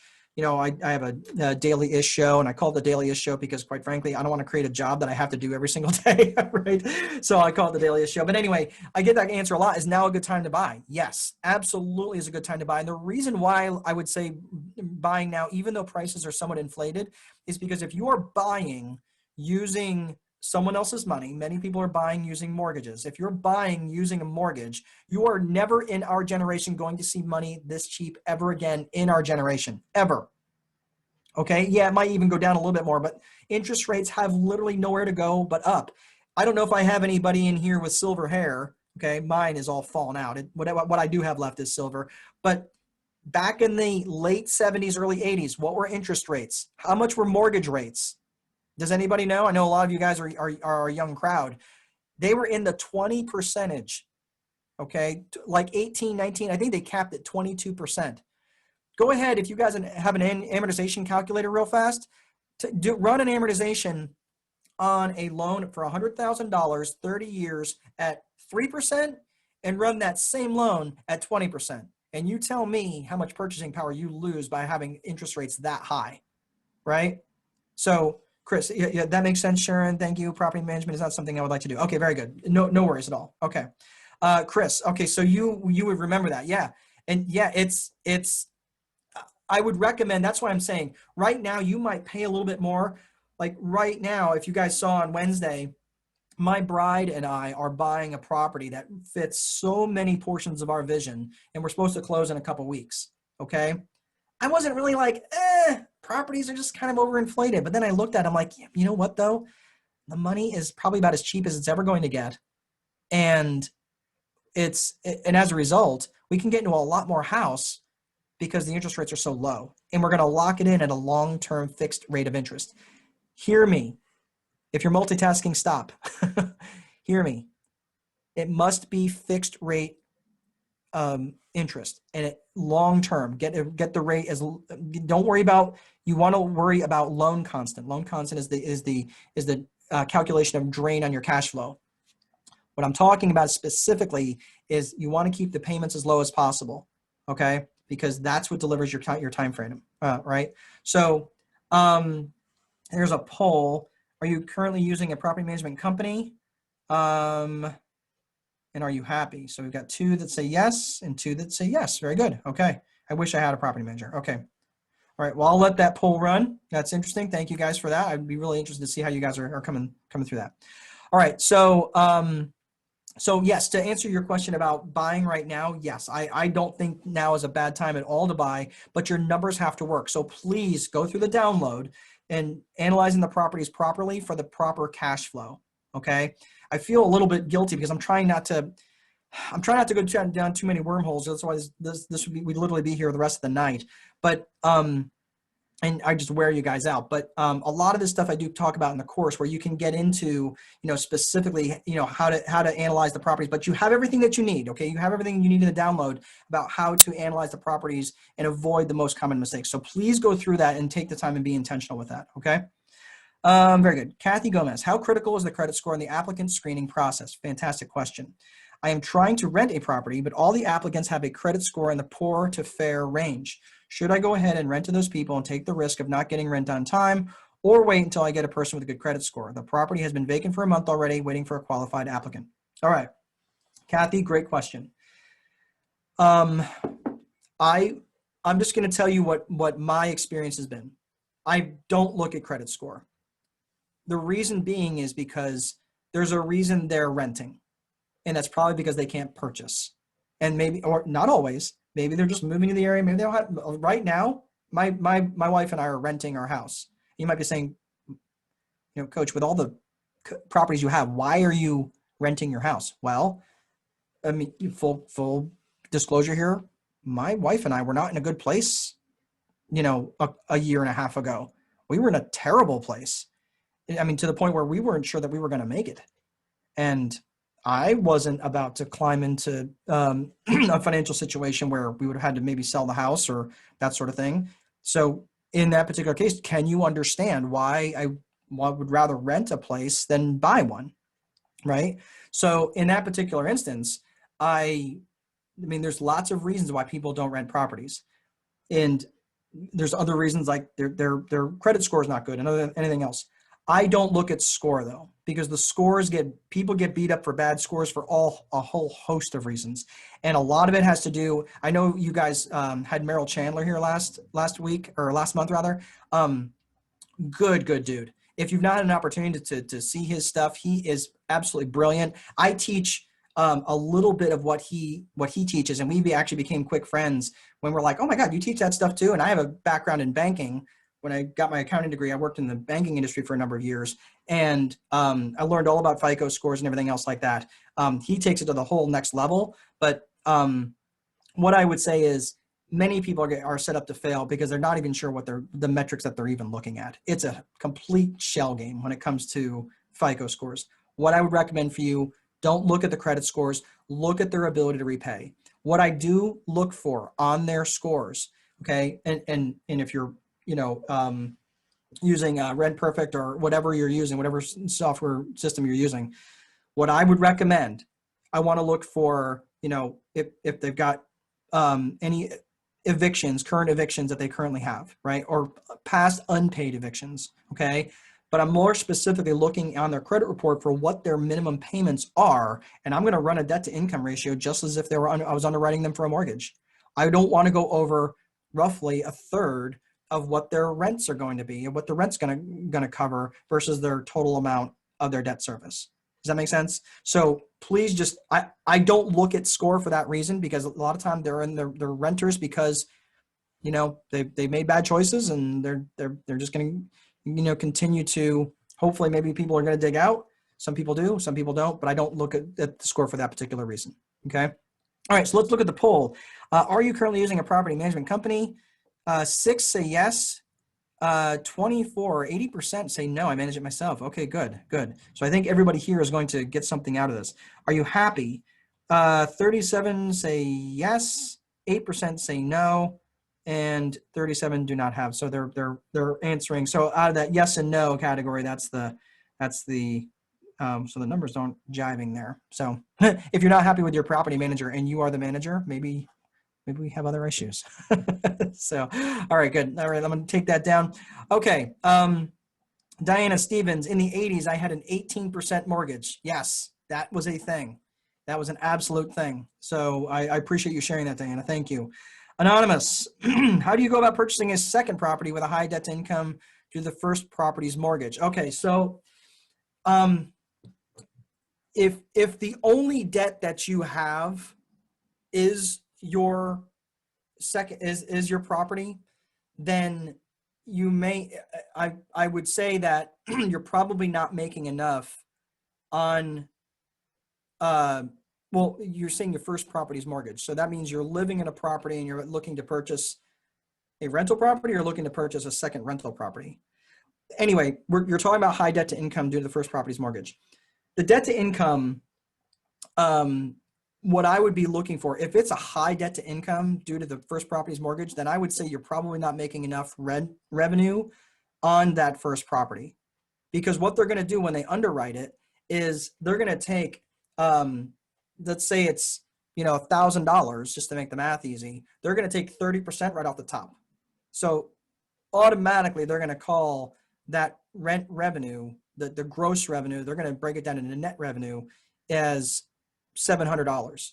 They use that $700 to service the debt, right? So so that's how they calculate that. So then they add in all of the other debts that you have. So if you have other debts, I'm going to share something with you. Let me see how I can do this.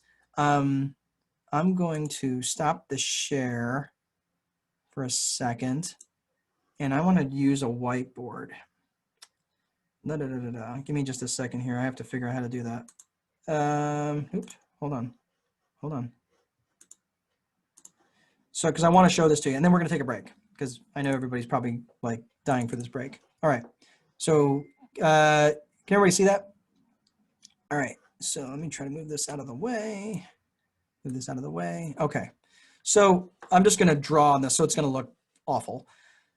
What I'm going to tell you something is called loan constant. Okay. And this is something, this is in the financial bonus section that I teach in the course, but this is, if you get this down, this is what the net effect is on your cash flow. A loan constant, or also called a constant rate, is the overall effect of a loan on your cash flow. So let's say you've got $100,000. Okay. Oh, actually, let me see if I can use text on this. This is probably easier.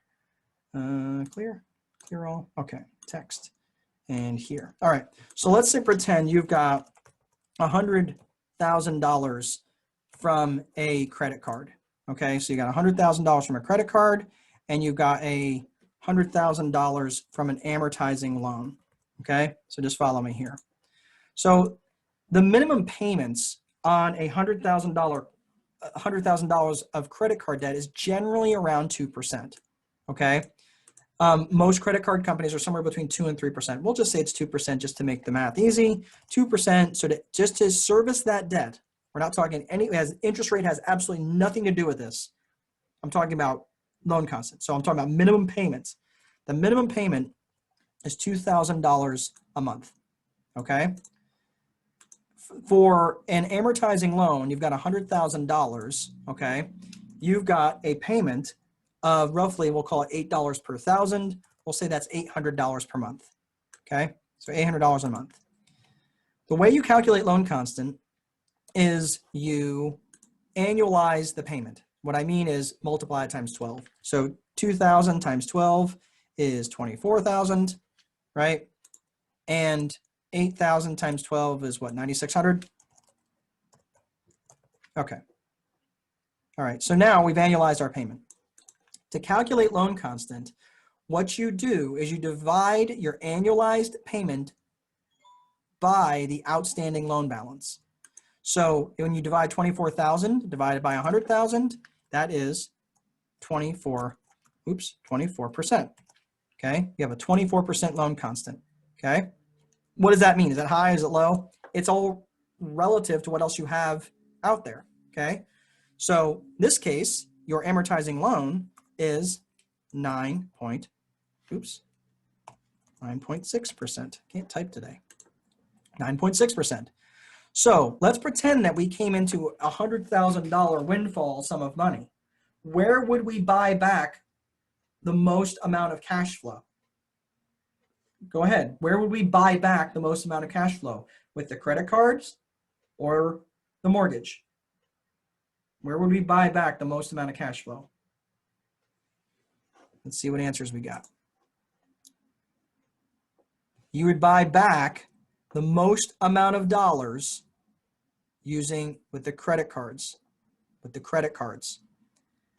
Again, if I have $100,000, I'm going to buy back $24,000. I'm basically buying back $2,000 a month. If I walk in and pay off my mortgage, I'm only buying back $800 a month. Okay, does that make sense? It's important that you understand this concept, because when you're okay, good, got it. When I'm talking about buying it back, I'm saying basically, if I'm giving this $100,000, where would I get the biggest juice for the squeeze if I was going to pay one of those two off, right? So usually, right, gotcha. Okay, thank you, Chris. All right, so it's important you understand that. So in that particular case where you've got this 24% loan constant, now the math is never this easy. It's usually like, well, I've got $52,212 in credit card debt and a car loan of $24,000, and the payment is X, right? That's where it gets all wonky, right? When you're looking at your debt to income, okay, where you're going to get the biggest juice for your squeeze is paying off the loans that have the highest loan constant. Okay, so if you are paying those off and hammering on the one that's like I paid off my student loan actually this month, last year. I paid off my student loan. And the reason I paid it off because it had like a 60% loan constant. Now the payment wasn't very high. It was, I don't know, a couple $100, but because I'd paid it down, the loan constant goes up, right? Here's what's interesting. Because the credit cards always charge 2% of the balance, or whatever it is, it's 2% or 3%, whatever it is, whatever that individual credit card company charges, it's always going to be the same. No matter if that balance is 100,000 or 10,000, I'm always going to have a 24% loan constant. On an amortizing loan, let's pretend that this amount here, I don't know if I can change it. Let's pretend that amount there is 50,000, right? Well, now it's 9,600 divided by 50,000. Now we're looking at a loan constant of, what is that? 19.2, right? The loan constant goes up as the balance goes down. Does that make sense? Is that making sense? So this is why it's really important for you to understand this, because things will shift over time. Now, are there arguments that I could say that I would make to not pay off certain loans over others? You know, just if I'm only looking at loan constant, yeah, there might be opportunities to not pay off other stuff. So I'm just saying, in terms of debt to income, if you have other debts that are out there, you probably have other debts that have that are taking away more of your cash flow from a debt to income perspective, because it's got a high loan constant. Okay, so that's how I would answer that question. All right, so let me kill that. Let me bring back the screen share. So sorry I went off on a tangent there, but that is such an important concept to get. Let's answer this last question, and then we will take a break. Frank, hi. How do you get a title? How do you get title when you buy rental properties? Do you use one LLC to buy everything, or do you create one LLC every time you buy rental properties? what type of what type of structure do you use for your management business? Okay, so really good question. I for a while I was kind of attracted to trusts, but what I like are having single member LLCs holding a couple of properties, and I have a registered agent that is not someone that is naturally someone people would think that I would know. Okay. The reason being is because I want them to work for it. So in terms of my management business, I own it as an LLC and it files an S corp. But in my management business, that business the management business doesn't own anything, right? But my building is owned by an LLC. I don't want that LLC owning anything else because they could say, well, he obviously owns that building. That's probably him. So if they're going to attack me, they're going to attack me in this building. So the building is a little bit potentially vulnerable, but they and the universe of whatever else is out there, good luck trying to figure out what I have, right? So I really like doing it that way. I don't necessarily subscribe to having a different LLC for every different business. I do, however, want to have different LLCs that own different batches of companies or of properties that will own a few. I would say the threshold maybe 300,000-400,000, and then I might open up another LLC. So that way I'm not putting all of it in one basket. And if they did figure out that, okay, well, I owned that company, and they're going to go to that registered agent and say, who is this? It's a big discovery process. I don't want it to all be the same registered agent, because if they figure that out, then so I would have different attorneys that I would have relationships with. So I live in Lafayette, Indiana. I have a registered agent that is not in this town. Okay. So they say, oh, well, that makes sense. And the registered agent is, it's in different parts of the town, or different parts of the state rather. That way it makes it much more difficult for that in terms of asset protection. I'm going to be honest with you. I'm at the very fringe of my knowledge base when it comes to this. And I'm a broker, so I have to be careful about giving out what could be construed as legal advice. This is hopefully I've given you enough information to get in front of an attorney and especially who is good at asset protection, estate planning, things like that. But that's the way that I do it. It's worked for me. Your mileage may vary. Okay, that's all I have right now. Let's go ahead and take, we've been in this an hour and 40, and we're just a little bit after 11:30. So could we be back, say by, let's see, what time? Hold on, my clock is being hidden right now. 11:42. 11:42. Could we be back at, say, right at noon? That gives everybody a chance to go to the bathroom, make coffee, drop off the rolled coffee, pick up new coffee, get a sandwich, whatever else it is, because I think we can probably get the rest of it banged out in about an hour. Does that work? Absolutely. And I'm actually going to be online. So if you guys do have any other questions that are not for Mark, for our association, feel free to put it in the chat. I could help you, because we're talking about Rent Perfect and some of the other benefits. And I know some of these questions that you guys are asking, we do have attorneys in our network that do asset protection. Yep. Just like what Mark's saying is that he can't give legal advice, neither can I, or accounting, right? So, but we do have all these different structures. So you could actually, if you message me, I'll give you some information of some of the people that could help you with your specific cause. So. Awesome. All right, guys, I'm telling you, I am super, super excited. We got 86 people, man. Anish, you weren't kidding. These people are no joke, man. and while you guys are gone, I'll put up some other poll questions too, just to get some feel of what you guys think and all that other good stuff too. So sounds good, guys. All right. Well, enjoy your break. I will see you back here in about 15 minutes.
on grocery and common have been consistently rising the last few years.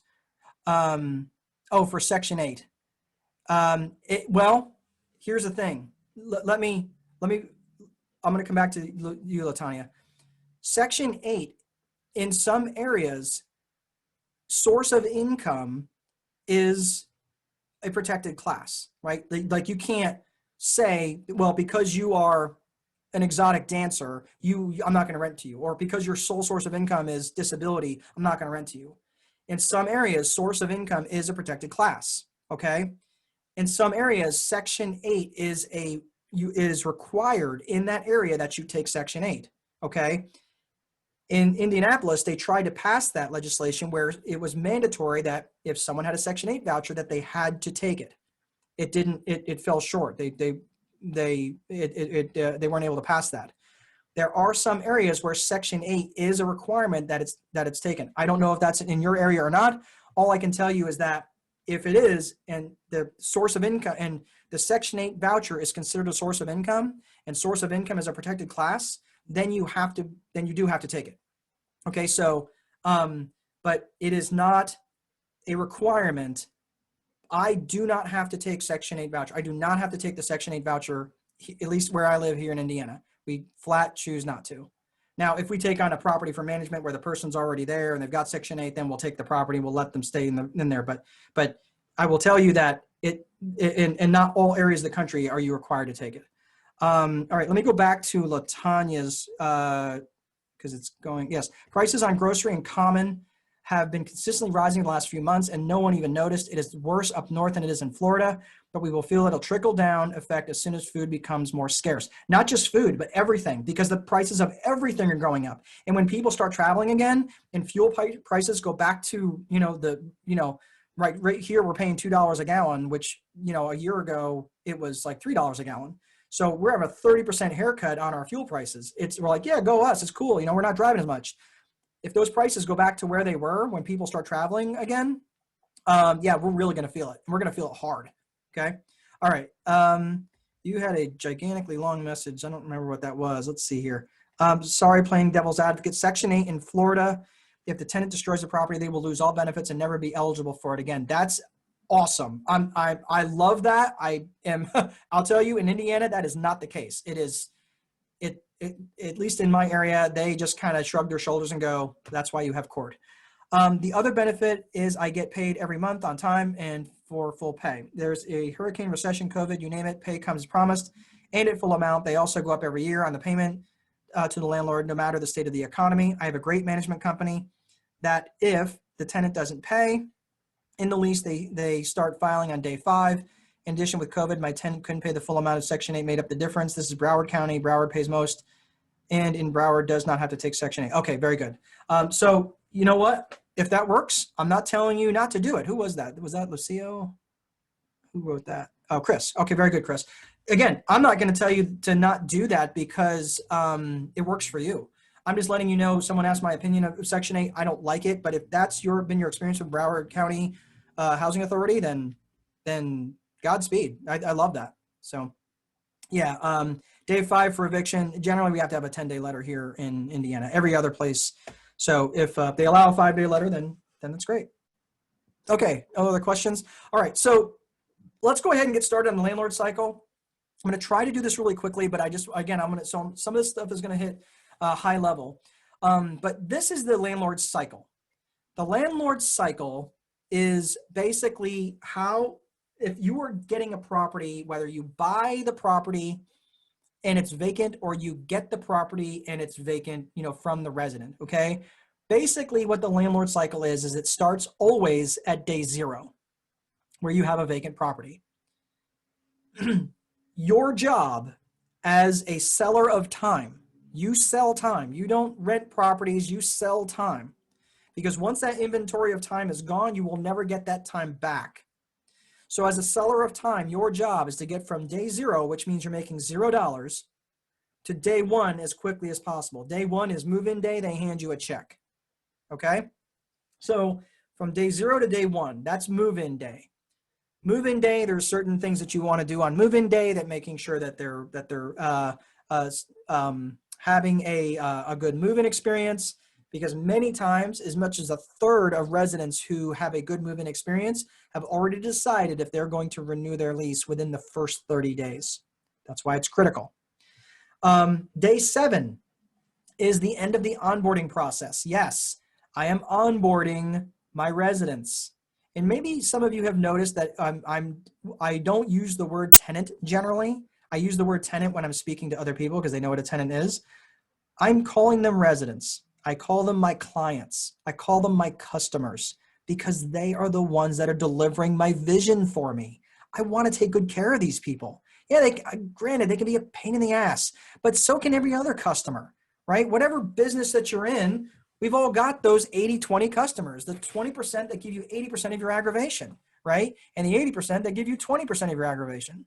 So we know, I know exactly what you're talking about, but these are people you want to take good care of. So does it make sense to onboard them? Just like, if you started a job and on day 1, their onboarding process consists of handing you a cup of warm coffee and sitting you down in a room by yourself for 7 hours with a manual that's 500 pages thick. That's not much of an onboarding process, right? But yet how many times have we started a job that way?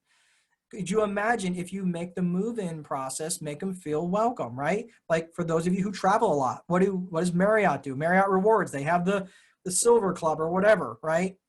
And they go, oh, because you're a gold member or whatever they are here, they give you a bottle of water. They give you a little bag to make you feel special, right? That's part of the onboarding process. They want to make you feel special, okay?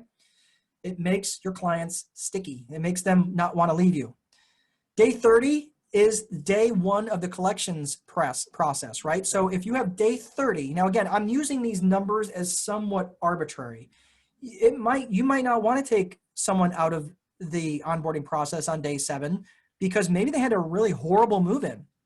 Maybe they had a really terrible move-in and, they moved in and the guy pulled his back out and he needs a chiropractor and they're living out of boxes and a raccoon came in and went and crapped all over their car. And I mean, they're having a horrible move-in, not blaming you. They're just, they're just upset, right? So maybe you keep them in the onboarding cycle, in the onboarding process a few weeks longer. We're going to talk about that.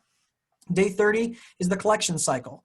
And that's when the absolute the cycle starts. So I believe it was Chris that was talking about the day 5, right? That sounds like they're operating off a checklist that works, hey, on this day we do this. If they don't do this, then we're going to file. We're going to send a 3-day or quit notice or whatever, right? We'll talk about that a little bit. Day 245. Day 245 assumes that they have a year lease, but day 245, I really don't care when it starts as long as it's 120 days prior to the lease expiration. Why 120 days?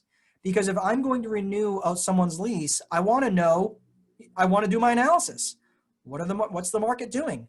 Is this property a property that I can raise the rents on? Is this a property that I even want to keep? Could I sell the property and 1031 it and take the profits and get into a more profitable property? This is the time that you do the analysis.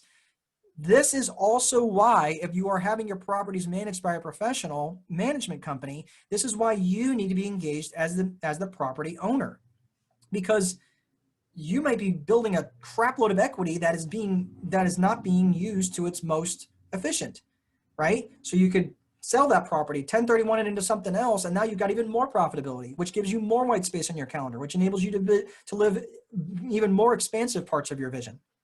Okay, you're starting to see how it's all coming full circle. Okay, can I get a hell yeah? This is making sense. If not, tell me. I mean, if this is making sense, where you can start to see how this cycle all comes together, where you're able to deliver a vision for you. Okay, Diana, it makes sense. Philip, thank you. George, hell yeah. I even get maybe a muscle from George. Awesome. Thanks, Chris. I appreciate that. Hell yeah. All right, cool. Hearing me. Thank you very much. I appreciate that. So on day 365, day 365 is the last day of the lease.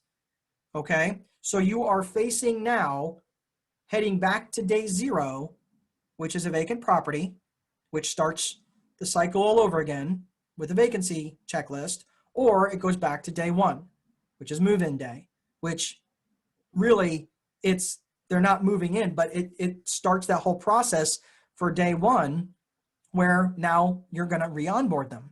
You want to make them feel special. Thanks so much for renewing. We love you. We're going to give you this, we're going to give you a gift. We're going to, you get to choose a new gift for your house. You can choose either a room full of paint, or where we will paint for you one room for, whatever you'd like, or we will we will update any ceiling fixture for you.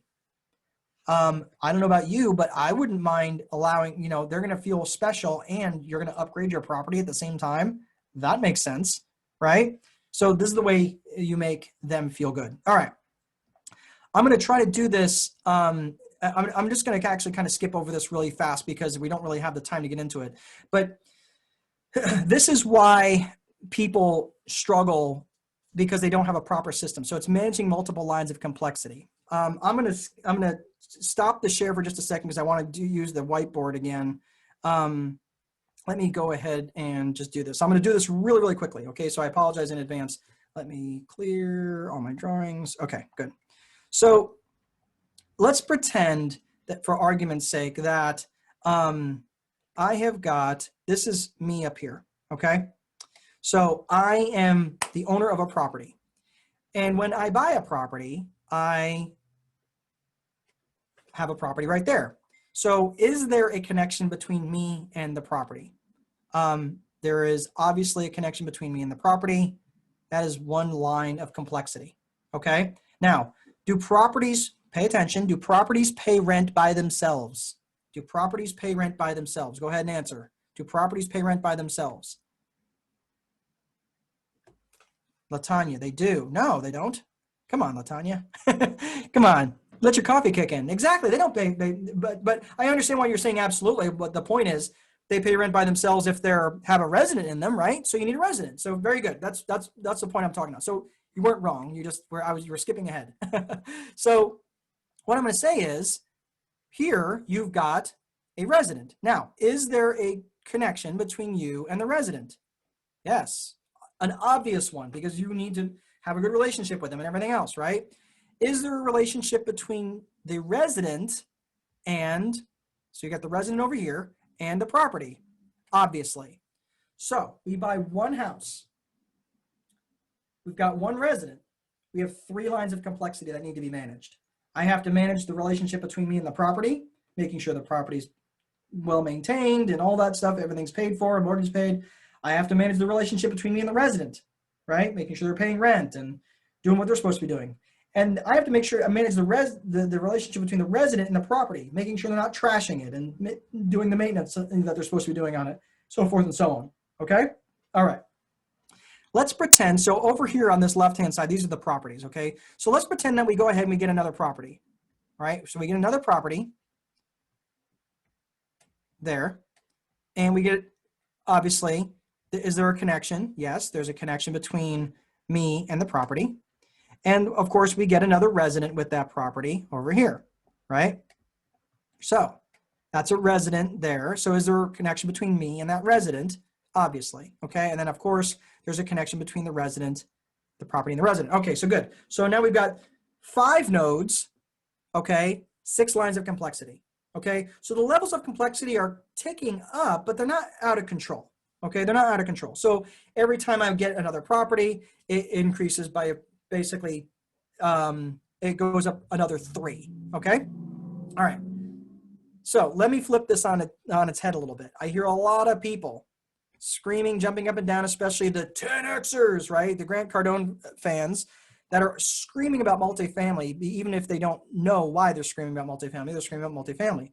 Remember, the nodes on the left here are the properties. The nodes on the right are the residents. Okay, I would normally label them, but I'm just trying to do this fast.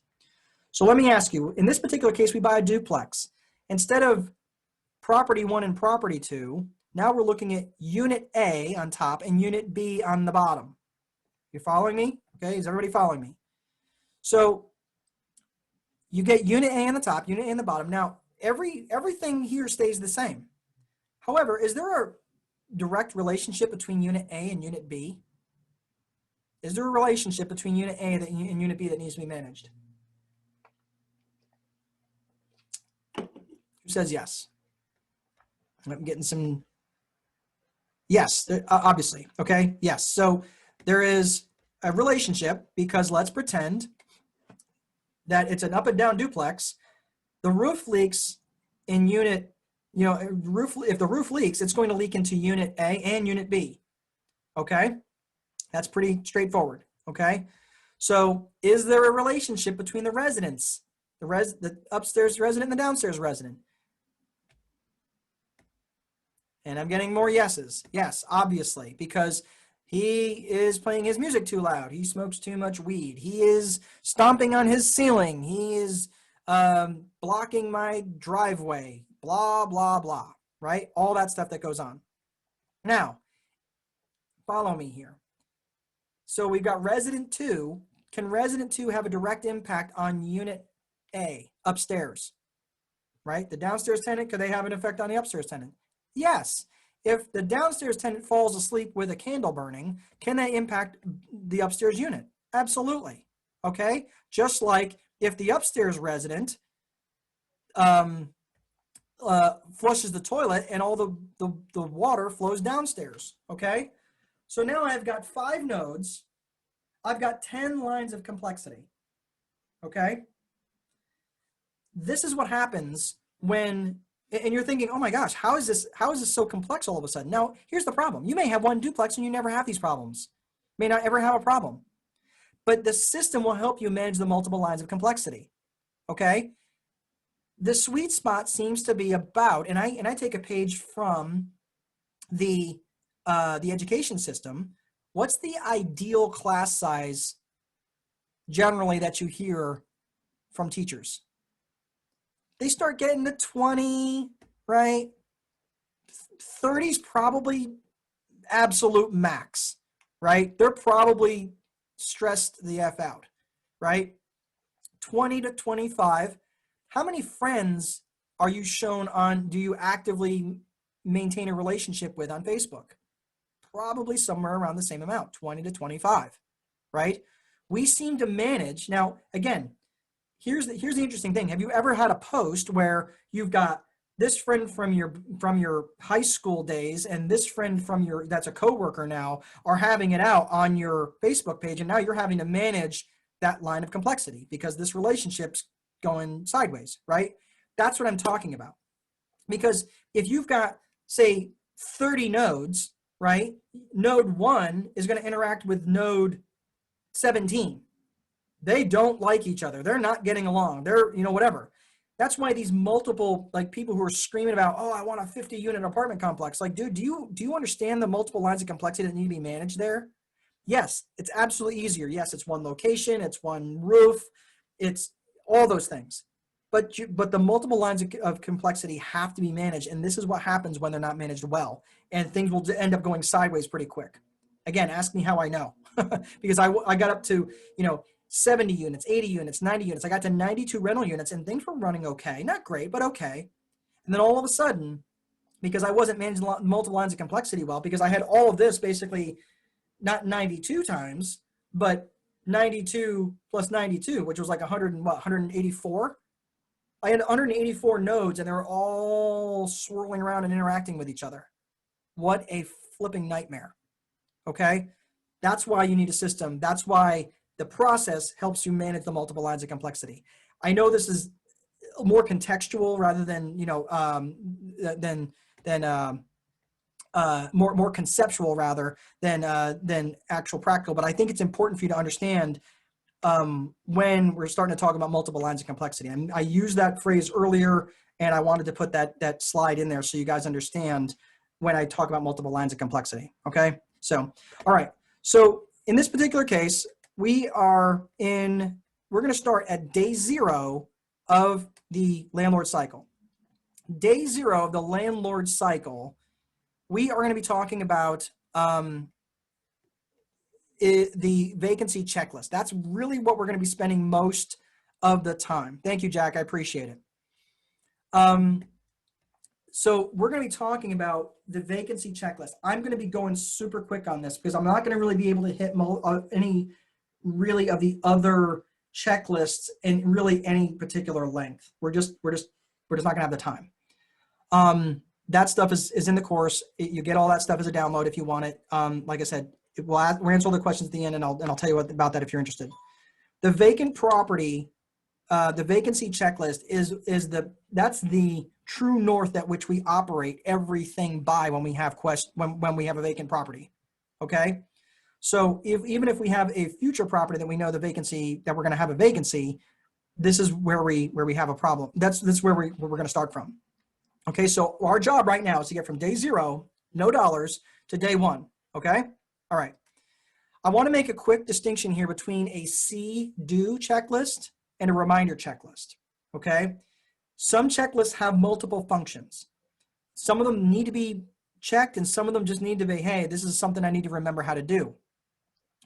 Remember that we have these checklists for the purpose of someone else doing the work. Like you have the purpose of someone else, like a VA or someone else doing the job. Okay. This is why I want to make sure when you're creating your checklist, and if you don't decide to move forward, that's totally fine. I just want to make sure when you're making your checklists, you don't want a checklist that is so burdensome. It's got to be something that is more like a reminder, like, oh yeah, I need to remember how to do that. It doesn't tell you how to do all the tasks. Like when you have a morning routine, if you were to create a checklist for your morning routine, it doesn't say checklist, open eyes, stretch, in bed, put left foot down, then right foot down, walk to bathroom. Like, no, that's stupid. If it's like anything, it's like, okay, get out of bed, take shower, eat breakfast, drive to work by this time, right? Like it's going to be assumed you know how to take a shower, you know how to shave, you know how to do the things that you need to do, right? There's certain assumptions that you have in there as a professional. So the checklists should not be so burdensome or cumbersome that it's like it tells you every little step along the way. That's not what the checklists are for. It's just it's to remind you, oh, that thing needs to be done. It's basically at a critical juncture to make sure that thing is done. The see-do checklist, on the other hand, is really more like it has to be done in this order. Does it make sense for you to get dressed before you take a shower? Obviously not. Does it make sense for you to call in the cleaners before you call the painters? Obviously not. That's why there are see-do checklists and follow that format, and there are reminder checklists. And in this particular case, we kind of have a hybrid of both of them. I learned this particular phraseology from the Checklist Manifesto by Atul Gawande. Fantastic book. It's hard to read, but it's a great audiobook. Again, it's called the Checklist Manifesto by Atul Gawande. Fantastic book. It was written by a surgeon who was trying to figure out how to reduce central line infections and was working with the World Health Organization and was doing it through the use of checklists. Fantastic book. Highly recommend. 2 thumbs up. All right. Yes, Atul Gawande is the author. It is the Checklist Manifesto. The book cover, I believe, is bright red. Can't miss it. Okay. But the point is that checklists act as a safety net. That's the whole point. Yeah, I will put that in chat. So it is the Checklist Manifesto. I'm going to do my best on his last name. Atul Gawande, I think is maybe how he spells it. Okay. But I would recommend the audiobook. It's really good. Okay. Let's move on. So we're just going to hit this really fast. This is a vacancy checklist. If you want to screenshot this, here's where I would make a little bit of a caution to just say, oh, this is the vacancy checklist, and I'm going to use this. Without context of training, I would really caution you to just kind of take this and make it your own. Take this and absolutely make one that's similar to it, but don't just use this straight out because it's not going to make sense. Okay. So in this case, there's not a one size fits all when it comes to process. Okay. So I'm going to walk through some of these individual line items here, and we're going to spend a fair amount of time on this. Okay. But so just follow with me here. And then we're going to wrap in some infrastructure, and you're going to start to see how it all knits together. It's awesome. I love this stuff. All right. So you'll notice the first line item. What's the first line item on here? What's the first line item? Go ahead and put it in the chat. What's the first line item? Thank you, Anish. So what's the first line item? Property. Yes. Thank you, Jack. Your location. And the reason why I actually have our office in our management company fill this out, right? I have them fill this out because I want to know at any particular point, where are we in the cycle? I don't want somebody having this as a laminated thing. They look at it and go, oh yeah, I did that. No, I want to know who specifically did what and when they did it, right? So they write the property on there. Possession received from the resident. What you're going to notice is there's a checkbox and there's a date. What it does not say in there is initial because it's inferred. Everybody who signs off on this, I don't care who does what, I don't care if the resident resources person does a job that she's not being paid to do, I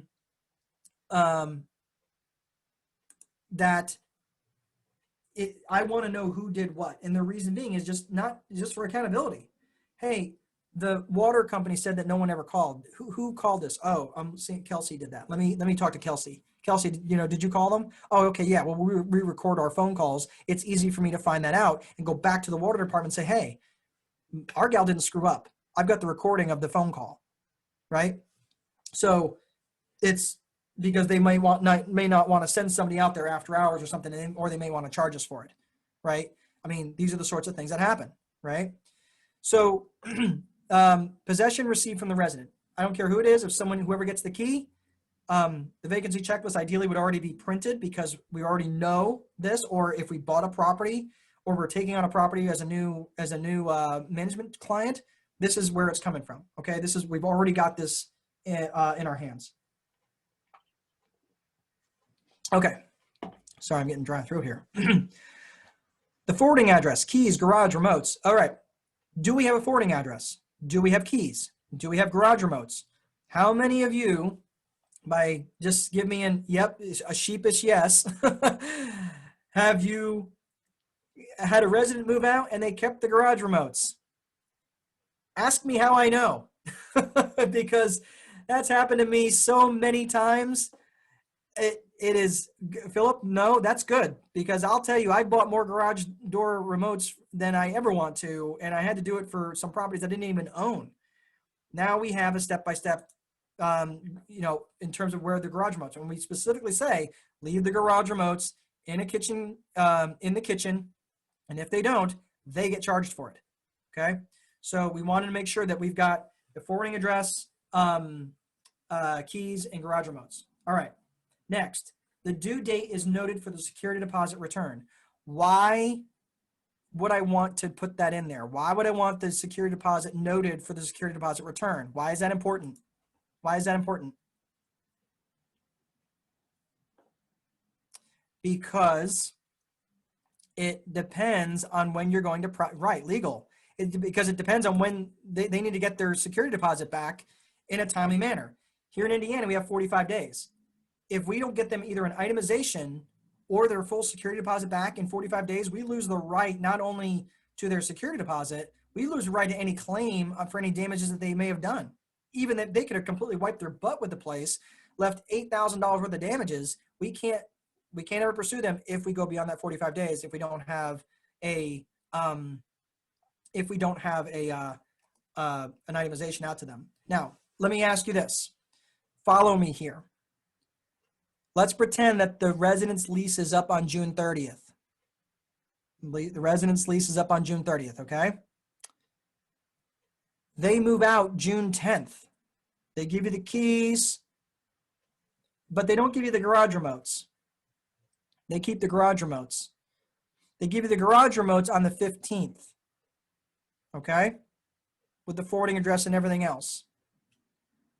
I don't know what it is in Florida, but let's say it's 45 days. When does the time start? Does it start on the 10th, the 15th, or the 30th? When the lease ends on the 30th? When they really didn't have, let's see what the answers say. 30th, okay? What does anybody else say?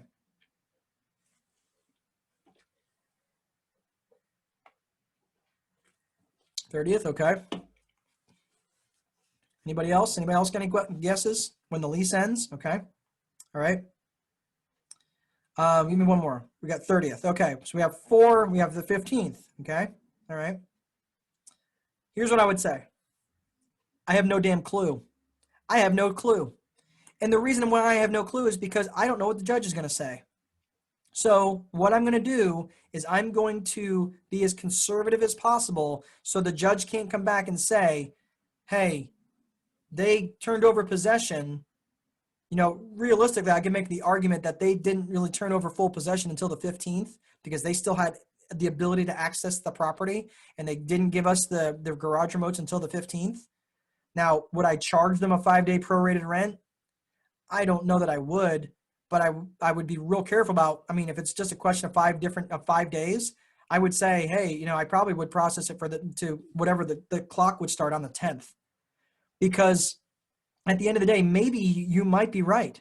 But are you really, I mean, the whole point of this is to develop time wealth on your calendar. Yeah, you might be right, but if you really want to sit in court, you know, over something that could have been handled just by moving the date up in your calendar, the point is I have no idea.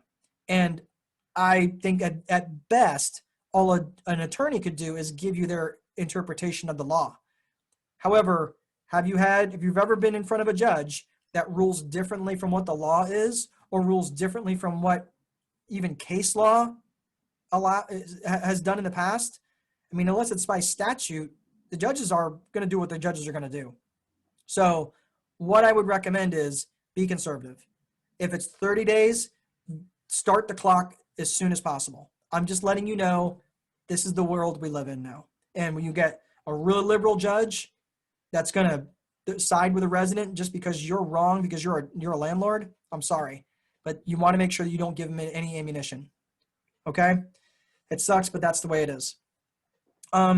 Photos and video documentation. In the Time Wealthy Investor 2.0, I talk about taking videos and doing video documentation. We do a video at every change of possession. Now, why would that be? From a property management perspective, our residents love it, our owners love it, and it just keeps things really simple for us. We do a video at every change of possession. A resident moves in, guess what? We're doing a move-in video. Why do we do that? Because we're establishing a base standard in terms of how the residents are receiving the property, okay? The owners, on the other hand, they get the property because now they're moving in. They get to see all the work that was done since the last move-out video. Make sense?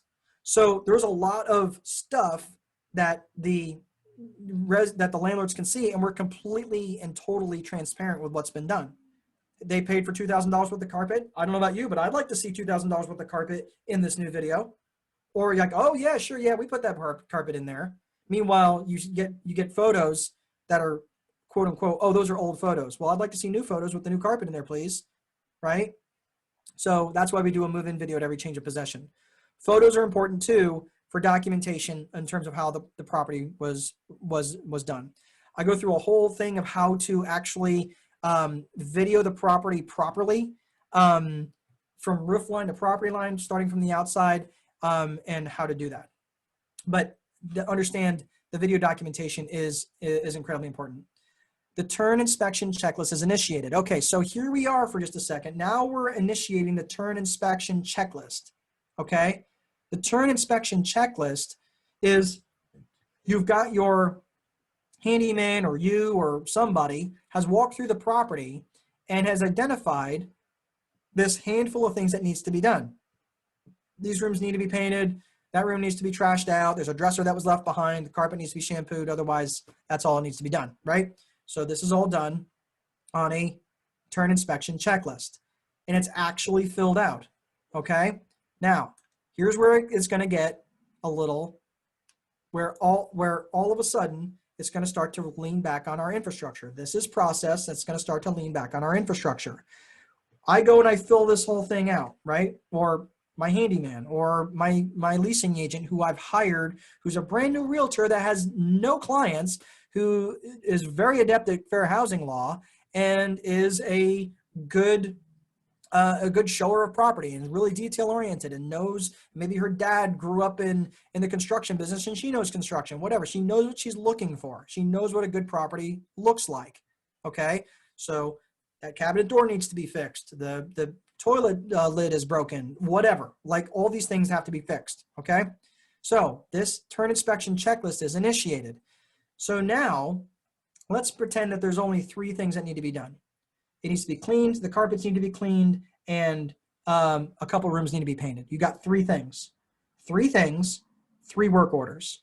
Now let's talk about the repair and maintenance cycle. This cycle runs inside the landlord cycle, and it happens at any point inside the landlord cycle, okay? So now our repair and maintenance cycle, this thing that's filled out, okay, let's say it's filled out by your handyman or whoever's inspecting the property or you, it's scanned and it's sent to your virtual assistant. Your virtual assistant has a pre-approved list of people that you've already done work, that do work for you. Painters, cleaners, candlestick makers, whatever, okay? Whatever it is, whatever task they're able to do, she's got a list of them roughly 3 deep. And I would make an argument that in your market, you could probably at least go 3 deep, if not 5 deep, on painters, cleaners, HVAC, plumbers, disaster restoration, handymen, people like that, okay? So there's a list, and it's in the book. You can go through that. So now you've got the repair and maintenance cycle. So now the virtual assistant looks through the list and says, oh, okay, I'm going to call ABC Painting to go handle the painting and see how quickly ABC Painting can get out there. Oh, you're 3 weeks out? Huh, okay. Well, let me just hang tight. I got to see if I can get someone to do it out there because I can't wait 3 weeks, right? Goes down the list. Oh, you've got an opening for next week. Excellent. Okay, so BDF Painting is able to go out to, or DEF Painting is able to go out and do the painting next week. Meanwhile, she also schedules, says, hey, the painting is only supposed to take a day. Let's go ahead and get the cleaner scheduled, right? Gets the cleaner scheduled, get the carpets cleaner scheduled after the painters are done, and then all of that's done. 3 different work orders, 3 different vendors. This is all being coordinated by the virtual assistant, who, by the way, at the end of each day, I would want to see an update of the vacancy checklist. What's going on with the vacancy checklist, right? I'm having to truncate some things here to save some time. But this is how now you have someone else managing this whole entire process, and you're not even really involved, but you are engaged. Are you following me? Are you picking up what I'm putting down? Give me a yes and no. Mark, you're full of crap. No, this doesn't work. This would never work. Go ahead and let me know what your thoughts are. So, okay, yes, Chris, got it. Okay, yes, got a yes from. All right, got you. Okay, cool. So, in this particular state, thank you, Jack. I appreciate it. So it is, and you have to be. So I'm going to take your point there, Philip. You have to be okay to delegate. Okay, you have to be okay to delegate. And the other thing is, yes, this might be a person who lives nowhere in your zip code, but you're giving these tasks to someone else who can easily handle this stuff, right? So let's move on a little bit. All right. So Galaxy 8, if you're raising your hand, I'm not sure if you're giving me a hell yeah if you've got a question. So go ahead and put it in the Q&A if you've got questions. But yes, I appreciate you. Understanding what I'm trying to get to with this. This is just one little microcosm of how this is handled. But keep in mind, the same thing that we talked about when that guy called at 3 a.m. or the 2 a.m. that wanted to tell me he was renewing his lease, right? It's the same process with the repair and maintenance cycle. Your VA, whoever he or she is, has the pre-approved list, knows who to call. If she's not sure, worst case scenario, what happens? She calls you. Worst case scenario. Okay, well, I don't really like being woken up at 3 a.m, but if it's a one-off here and there, okay, it happens. I'm not upset about it, right? So that's why I would say, realistically, I would want to make sure that I'm setting this up with a proper and deep infrastructure and deep process for someone else to work. Okay, so you say, well, hang on a second. I like doing the painting. I like doing the cleaning. I don't mind that stuff. Okay, then insert yourself into the process as a vendor. I'll tell you what, I'm really handy. For those of you who saw my page, where me and my bride had redone this property was a freaking cave. I'm not kidding. This thing was a complete and total barn fire. And we rebuilt this thing. I'm actually pretty handy. I like doing that kind of work with my hands. I get to be creative. I get lost in my thoughts. I just enjoy it, right? If I had $100 million in the bank, I probably would still be fixing washers and dryers because I like that sort of stuff. I like doing that, right? But I like doing it because I don't have to do it every single hour of my day. I get to choose when I get to insert myself in and when I don't. Make sense? That's when it's enjoyable. That's when you can enjoy the business. All right. Okay. So that's the repairs and maintenance cycle. So let's go back to the vacancy checklist. So the vacancy checklist now, okay, we're putting the for rent sign in the yard. The advertising is initiated. The gas service and electric service and water service are ordered. That's all stuff that's being initialed on, right? The mowing, the snow removal is ordered. You don't have much snow removal down there, but whatever. And the vendor's maintenance is coordinated. That is right where it says vendors and maintenance is coordinated down at the bottom there, or the middle part of that section. That is where once it's coordinated, that's you being notified that the virtual assistant or whoever is working this checklist, that everything's been coordinated. Okay. The turn inspection checklist is completed. Now it's completed, meaning, okay, all the work is done. The painting is all done. The cleaning is ordered, right? Security deposit return, final statement, et cetera, et cetera. Okay, so you get the idea for the vacancy checklist. So when you're going through your own process, when you're going through your own, okay, so what do I need to have that's going to tie into my vacancy checklist? Do I need to remember to get the sign back? Or do I really want to be buying a sign every single time I get a new resident? No, get your sign back, right? Take down, make sure that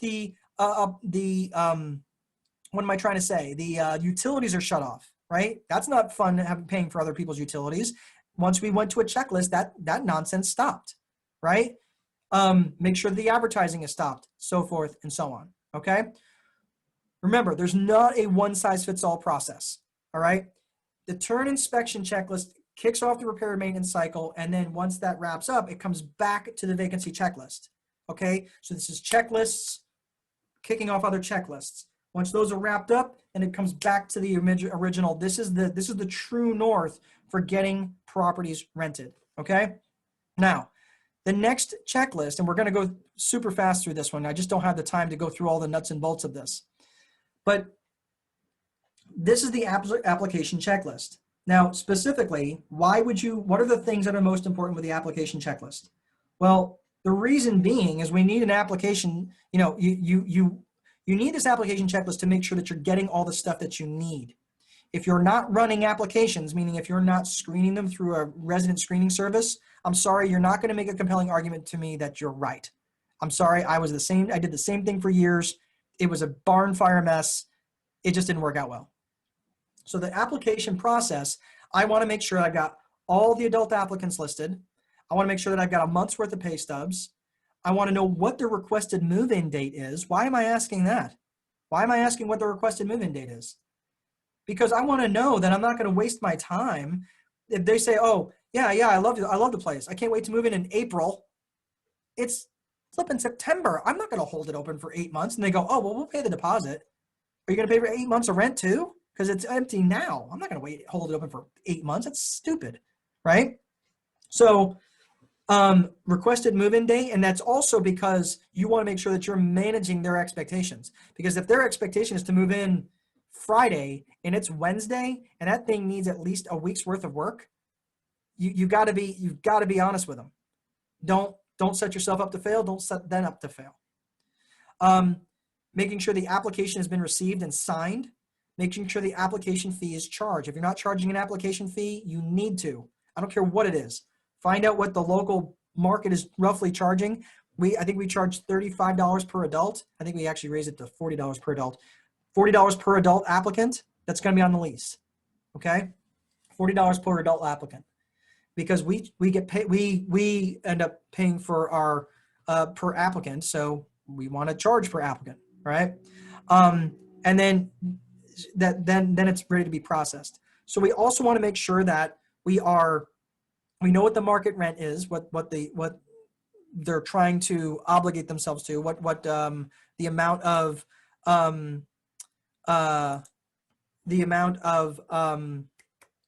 rent is, because we don't want any hurt feelings to say, oh no, we saw that property listed for $1,000, and meanwhile it's a $1,500 a month property all day long.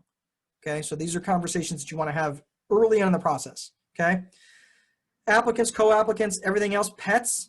I'm not talking about service animals. I'm not talking about the emotional support peacocks. I'm talking about pets, because you can charge pet fees. You cannot charge fees or pet fees to emotional support or service dogs, service animals, whatever. You can't. It's against federal law. You can, however, do that with pets. Here's an interesting thing. Many states and many local municipalities are making it a crime, anywhere from a Class A misdemeanor on down, to knowingly falsify that you have a service animal, which is cool. I don't know if that's in your area, but it's definitely it's definitely good. Okay, so the rest of this, when the reason why all of this is done is I'm going to have them sign and fill out a commitment letter. The reason why I have them fill out a commitment letter is because pinky swears don't matter anymore. People don't care, right? So this is why I have this. And when we fill out the rest of the application, this is why all this stuff is really, really good. Okay, this is why all of this stuff needs to be filled in. What's the security deposit? So the move-in amount. When's the move-in? When's the lease signing scheduled? We want all this stuff. Are they being approved? Yes. I saw a question come in there. I use National Tenant Network. It's ntnonline.com. I happen to know the guy who owns the local franchise for both Indiana and Ohio. I know him well. I've done business with him for years. I like their service, but I know Rent Perfect is also with David Pickering. Excellent service, does a great job. So whatever you like to use. So this is where we're gonna do the resident screening. We go ahead and we get them approved, and this is where it's at. So I'm not gonna go through the application process. I just flat don't have the time, but I do have a I want them to sign a commitment letter, and the commitment letter is basically a pre-lease.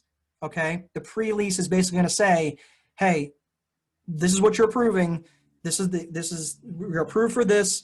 You're going to have to. It's a commitment letter, and you're paying this and utilities. These are the people that are going to be moving in. This is going to be the rent amount. I want that all on paper that they actively sign with the requested move-in date. Okay. Because that's a pre-lease, that's going to give them a commitment. It's also going to let them know that any money that they put down is non-refundable, okay? And I don't ever hold a property unless I got a substantial hold money down, $500 or better, okay? All right, so this is the lease. This is something I call the $1 million lease, so we'll talk about that here in a little bit for those of you who want to stick around and learn about the course.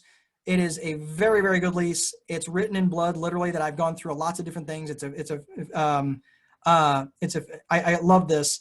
Words matter. Punctuation is important. Is this a squirrel eating pumpkin or a squirrel eating pumpkin?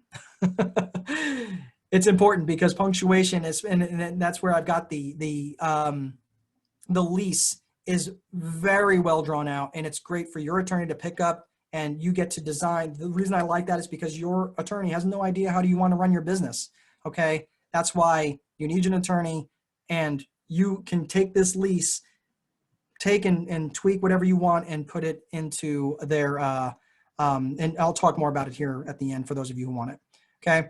This is the last piece of the vacancy checklist, okay, if you want to take a screenshot of that. Photos, videos are updated. The property is leased, the resident moved in. All the stuff is canceled. We got the for rent sign advertising, and the vacancy checklist is completed and archived. This now we have done effectively to go to day one. We are now in day one, where right now is where we're going to move on to the onboarding process. Okay, the onboarding process is nothing more than what we do is we put them in a honeypot. The honeypot is basically where, and I'll probably wrap up here in about 10 minutes, so just hang tight. The onboarding process is really just about putting them into an onboarding process that is, we're going to call them. How many times have I given residents the keys to a property, run away and turned off my phone because I was afraid of what they were going to call and complain about as soon as they were moving in, right? It was awful. So this onboarding process is simply, I wait 3 days and not me, someone, the leasing agent or your virtual assistant calls and says, hey, saw that you moved in on Friday. How are things going? You know, how are things going well? Or, you know, how are things, going on in your world? Okay. And just having the conversation. And if things are going well, great. No, sorry, the garage door remote is not working. The outlet's not working, whatever. Initiates the work orders. The virtual assistant takes care of it and they are good to go. The onboarding process, that's why you want to have a well thought out onboarding process. All right.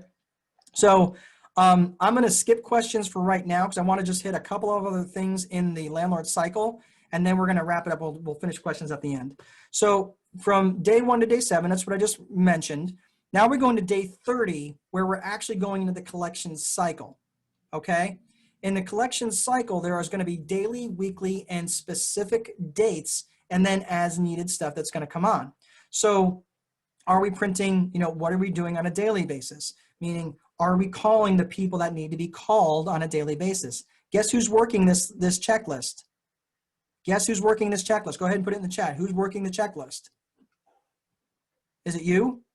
Who's working the checklist? The VA. Exactly. The point being, not you. Not you. Okay? So very good. VA. Thank you very much, guys. So there's going to be daily, weekly, specific dates, meaning specific dates like day 5. Like Chris had mentioned earlier. Day 5 is like, hey, you haven't paid by day 5. We haven't heard from you. We're filing a 3-day pay or quit, or we're going to file for eviction on day 5. Here in Indiana, we got to give them 10 days. Okay. Other stuff as needed. Basically, as needed means if we have a workout agreement, do we want to get people with the workout agreement? Do we want to get them and contact them if their payment, they told us the payment was going to come in on a Friday? Does it make sense to call them on a Wednesday? I would say absolutely yes. We want to be in front of them all the time. This is all part of what would be in the collection cycle. Keep in mind, in the collection cycle, or in the landlord cycle, in a 12-month lease, you have 11 collection cycles, right? You get the first month that they pay, and then 11 collection cycles that run inside that landlord cycle. Okay. The last part of this is the day 245, which is the lease renewal checklist. And I talked about this a little bit already, where you've got the lease renewal process, and the lease renewal process is where you're having the conversation and doing the analysis with yourself or with your partner, business partner, whatever, to make sure that this property is still delivering what you need to deliver. Maybe the property taxes have gotten expensive and you can't raise the rent. Maybe it's due to have a reassessment because the valuation is just way too high. Maybe the insurance is getting expensive and you're not really sure how. Maybe you can adjust the deductible, right? That sort of thing. And then you also want to look at the resident and charging the resident a renewal fee, because, hey, I'm going to be spending my time, or the VA is going to be spending her time, looking at and making and reevaluating and making sure that the same assumptions you made 8 months ago are still in place today. Did old boy run off with a babysitter and now it's just single mom living there, and even though he's still on the lease, does she have enough income to pay the bills? You made assumptions 8 months ago. It's not unreasonable to ask them, can you provide me 2 most recent pay stubs from all the adult occupants that were supposed to be paying rent, right? Not unreasonable to ask. I don't generally pull their credit again, but we want to make sure that the same assumptions are in place and that their ability to pay is still intact. Okay, that's one of the biggest things there. Within 30 days, if they have not signed the lease renewal, it's hitting the market. That property is being marketed. I'm sorry, I don't jack around with that usually. And in fact, I would even make the argument if they're starting to play games with us, by day 45, we start marketing the property. Nothing makes people's minds up quicker than having a stranger walk through their house because they haven't made a decision. I hate to sound hardcore about it, but that's what we do. All right. So this is the landlord cycle. And then it brings you back to the day 240 or day 365, and then either day 0 or back to day 1. All right. Let's go ahead and let's answer some questions. Okay. How do you delegate for 24/7 VA multi-people? Asks Anonymous. Yes, I do. So what I do is with CC My Admin, I have a person that answers during the day. I'll have someone that answers overnight, but I basically have people that will cover each other if they're not able to. But that's why I like using a VA firm versus Sally, who lives down the street, who's the brother's sister's former dog walker. Okay. What software platform do you like to use for your checklists? You mean in terms of creating them? Just Excel. I mean, we're not fancy. Yeah, we just use Excel for creating them. So that's really all we use. Do you require insurance for tenancies? Yes, we do require insurance. And for any dog owners, we require them to have at least $500,000 worth of liability. And we do that because if God forbid the dog hurts somebody, we have an extra layer of protection for that. What's the best way to collect rent? I don't like to offer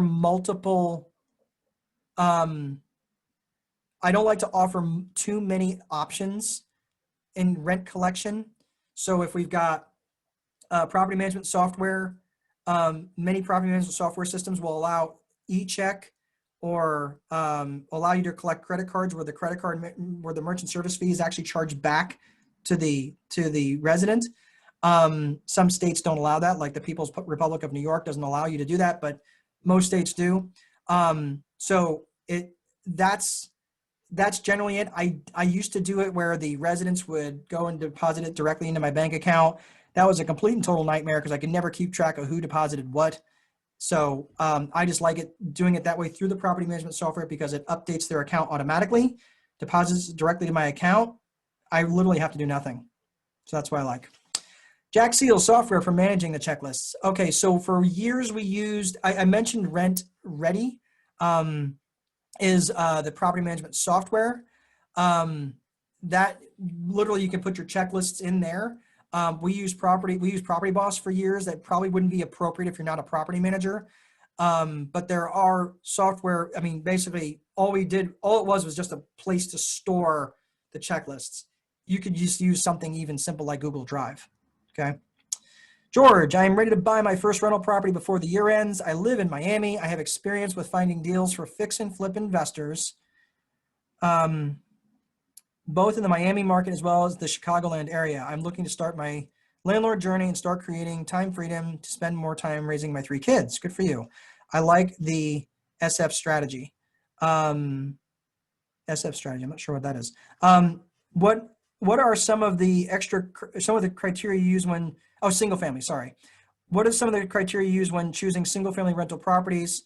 Beds, bath, square footage. Okay. So this is going to be dependent on your market. I don't like Chicago, specifically because I don't like the judicial area there. I don't like the judicial climate there. I don't like the legal climate there, the legislative climate there. It's very similar to New York, where if you're a landlord, you're just wrong. But I will tell you this. It's whatever the market bears that I feel most comfortable with. Personally, I like 3-bedroom, 2-bath houses in good school districts. That's it. I like boring Vinyl Village type properties. That's what I like.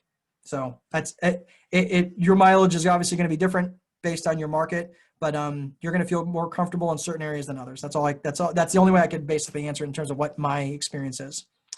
Anita, do you pay for the utilities also? I pay for the utilities when the properties are vacant, but definitely never, ever, ever, ever want to include utilities for a resident to meter because they're just going to not take care of it. Thank you, Anish. I appreciate that. How many VAs do you believe is needed per number of rentals? I believe one VA is plenty for a while. Because again, remember the multiple lines of complexity that I talked about? Okay, you can get away with managing 20, 25 nodes pretty well with one person, and it won't cost you very much at all. So I can't really answer like what's the number, because some people may have more complex infrastructures for different reasons. So I would say realistically, maybe anywhere between 5 to 15 is probably good for one VA. Maybe start looking at a backup VA around 15. Okay. Do we have a maximum weight for animals? Do you have a list of acceptable pets? Nope, they just can't be aggressive. They cannot be aggressive. If they are aggressive, we will not allow them to stay. After evicting a resident, have you ever taken them to small claims court to get a judgment? And if so, how did you get the judgment paid? Thanks for a wonderful presentation, Mark. I appreciate that, Wayne. Yes.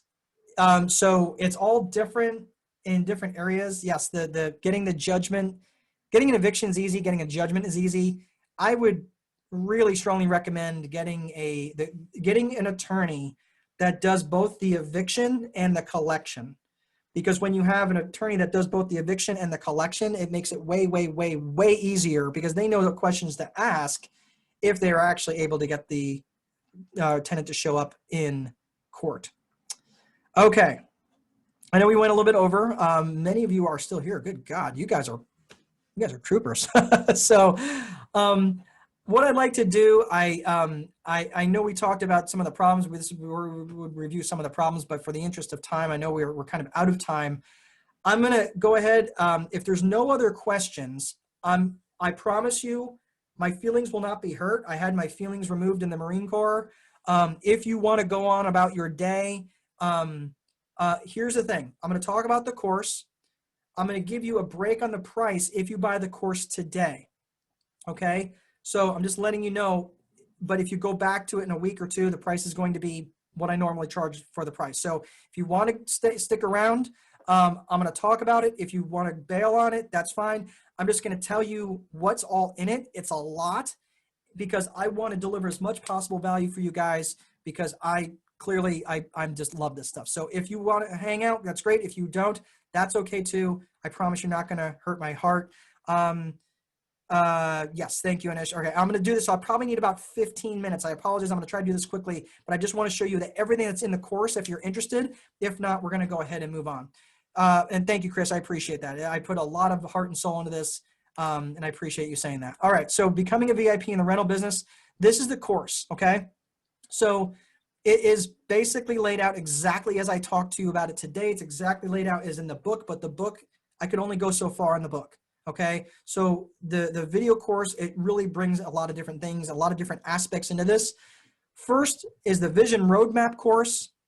Then there's the infrastructure course, and then there's the process course. So it's basically 3 different courses within one giant in the course called Become a VIP in the Rental Business. Okay, so the process course, for example, that's a standalone course that I just use that to educate property managers. Okay, so the first thing we talk about is the Vision Roadmap course. Now, the Vision Roadmap, you're going to get the Vision Roadmap download. What you got when you got the 5 in the downloads, you got a very, very boiled, very surface version of what the full roadmap is. The full roadmap, it's only 13 pages, but that's because I didn't allow you to, lines in there to fill in for you to fill in the answers. It's really, really deep. Okay, it's a lot. And I don't want to make it sound like it's a lot of homework for you to do. It's super exciting, because the really cool thing is, like, for the first time since we've been kids, we get to freaking dream again. We're like, man, you know what? I haven't thought of some of this stuff in years. You're like, man, this is really cool. And now all of a sudden you got a focused and purposeful direction that you can head in, where you have that ferocity of purpose, where you can now move forward in a way that is super, super exciting and super, super intentional and deliberate. And you're able to move forward in direction where you can now create and reverse engineer a business that delivers your vision for you. Okay. There's also video instruction that ties in with the vision roadmap. And the reason for that is because I recognize some of you, no matter how much I would tie you to a chair and tell you it's good for you, you're not going to read it. I get that. Some of you are not readers. I read about a book a week when I'm reading, but I don't read every week. Okay. So I recognize that some of you you're never going to read. You're like, hey, if there's a video I could listen to when I'm driving, or if it's a video I can watch when I'm sitting at my desk, whatever. All I would ask is, if you're going to do the vision video, the vision roadmap, it will probably take you a couple of weeks if you're really super intentional to get a really good rudimentary vision put together. But don't try to multitask while you're doing it. Do it when you can be intentional and be super focused and dialed in on it. Okay. The course, if I was going to charge just for the vision course, would be $997. Okay. So the vision roadmap course, the infrastructure course, and the process course would be $997. The next piece of this is the infrastructure course. Now, this is where a lot of the bones of the business that we talked about. We talked about the Time Wealthy Investor 2.0. I will sign a copy and get you a copy for you personally. Okay. So that's why I said, don't buy it. Don't multitask in there early on. Because if you want the book, I will get you the book and I will sign it. I will make it personalized to you. And then you couldn't even give it away. But the Time Wealthy Investor 2.0 companion course, which basically it's a supplement course to the book. So again, I recognize it. Some of you are only going to use the book as kind of like a guide. I get that.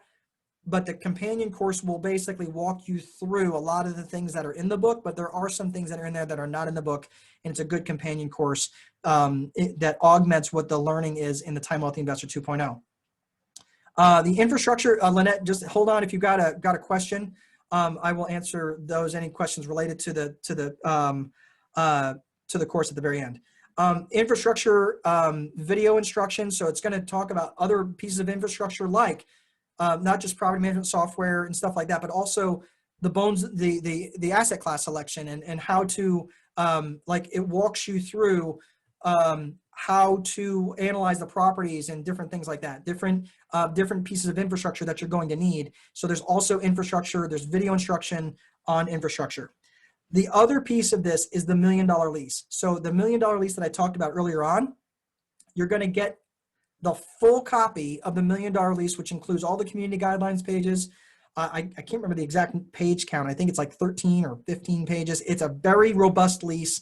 It's funny because anytime we put the lease out there, we make changes, it always seems to trickle into the surrounding leases that we see in property management businesses around us. So it's a very good lease. It's been updated over the course of 20-something years, but you do need an attorney. You can't just take it, plug and play. You have to have it reviewed with an attorney because there are some things that may not be enforceable in your area, or just may not be custom in your area. You may not be able to get away with stuff. It may be too much too soon. All right. So with this, if I was going to just charge this as an independent course, I don't sell this generally as an independent course, but the value of this is probably well over this. But we'll call it $1297. So again, the roadmap course, infrastructure course, process course, it's $997, $1297. Now we're going to go to the process part, which is the landlord cycle from day 0 to day 365. Everything that I talked about is going to be in videos that are going to, and there's multiple videos that walk you through how to implement all the checklists that I mentioned in the landlord cycle. Downloadable and editable checklists so you can make it your own. So specifically, what checklists am I talking about? Vacancy checklist, resident screening checklist, commitment letter, move-in inspection template, collections checklist, payment arrangement templates, right? For when you have payment arrangements, renewal checklist, and that's just to name a few, all right? So for this is where it gets really, this is where the real value is. This is, like I said, when property managers hire me, this is what they hire me for, because this is what I am good at. I could do this stuff all day long.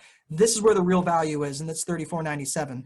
So if we're looking at everything here, the total value so far will be $57.91. I'm going to give you some bonuses here. This is one of the things like the lending basics that I talked about, lending basics in terms of bonuses. The financial basics, it's basically it's just some basic stuff about balance sheet, income statement. I talked about loan constant, getting out of debt, some lending basics about front end and back end ratios, worksheets, Secrets about FICO scores that lenders don't even know. This is why Merrill and I, it jive so well, because we know all the nonsense that goes on in the FICO world, or the lending world, as it relates to FICO. Amortization basics, loan calculators, loan payoff methods, and an introduction to commercial lending. So for those of you who are ever interested in learning how to borrow as a business, if you want to borrow as a business, you can't just go to your normal Fannie Mae lender and not borrow as John Smith. You have to borrow, if you want to borrow as ABC Properties, you have to go to the commercial lending world, and I will give you a primer on how to do that, and give you topics like understanding debt service coverage and things like that. I was in the commercial lending world for half a dozen years.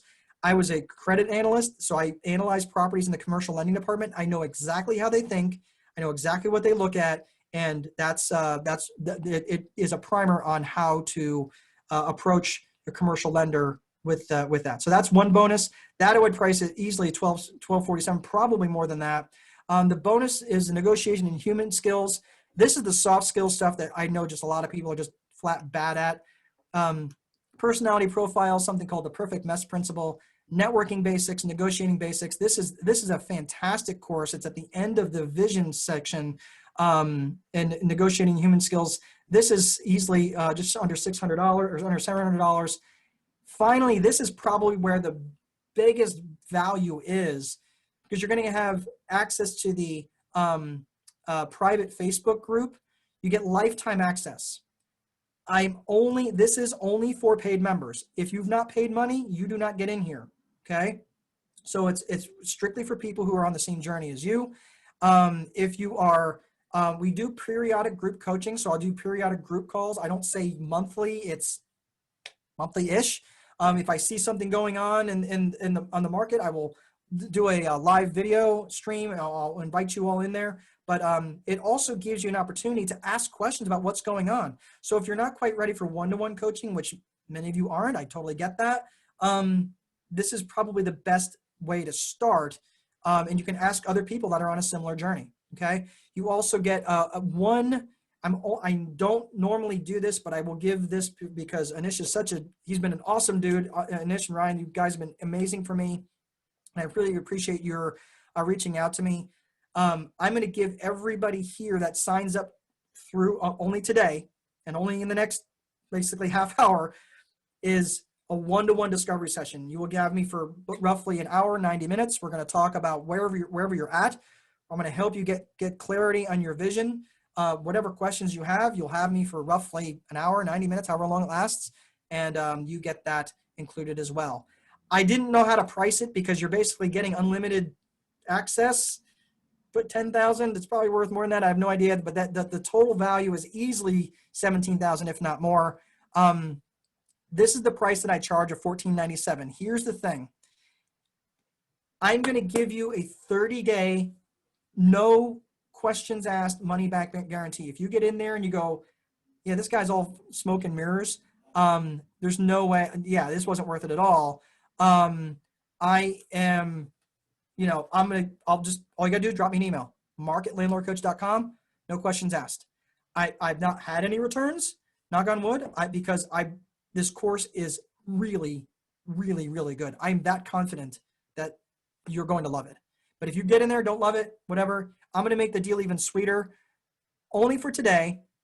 And I'll tell you what, I'll leave it up for the next 30 minutes, but only for today. I'll do it for $12.97, knock off $200, $12.97 today only. And at 2:00 Eastern, I'm going to put the price back to $14.97. And you also won't be able to get the one-to-one session. So if that's something you really want to do, I highly encourage you to do it. It's really easy. Go to landlordcoach.com. There's a button on the main page. Landlordcoach.com. There's a button on the main page. Let me type that in. So thank you guys. So go to HTTPS. Just go to landlordcoach.com. Okay. And there's literally like learn more. I think it's learn more button right in the very front page. Click that. That will take you to the site. Sign up, and Once you get that signed up, I will probably, the post office was already closed today, but I'll make sure that you get your book sent to you on Monday. Okay, so that's all I have. This has been an awesome day. I can't thank you guys enough for your hospitality. We had over 70 people stay this long. Good God. Becoming a VIP in the rental business. I hope you found this helpful. If for those of you who are interested, you can follow me on facebook.com at mylandlordcoach, or my personal name, or on YouTube. But whatever, I hope you guys got a lot out of this today. It has been my pleasure to be here with you on a Saturday.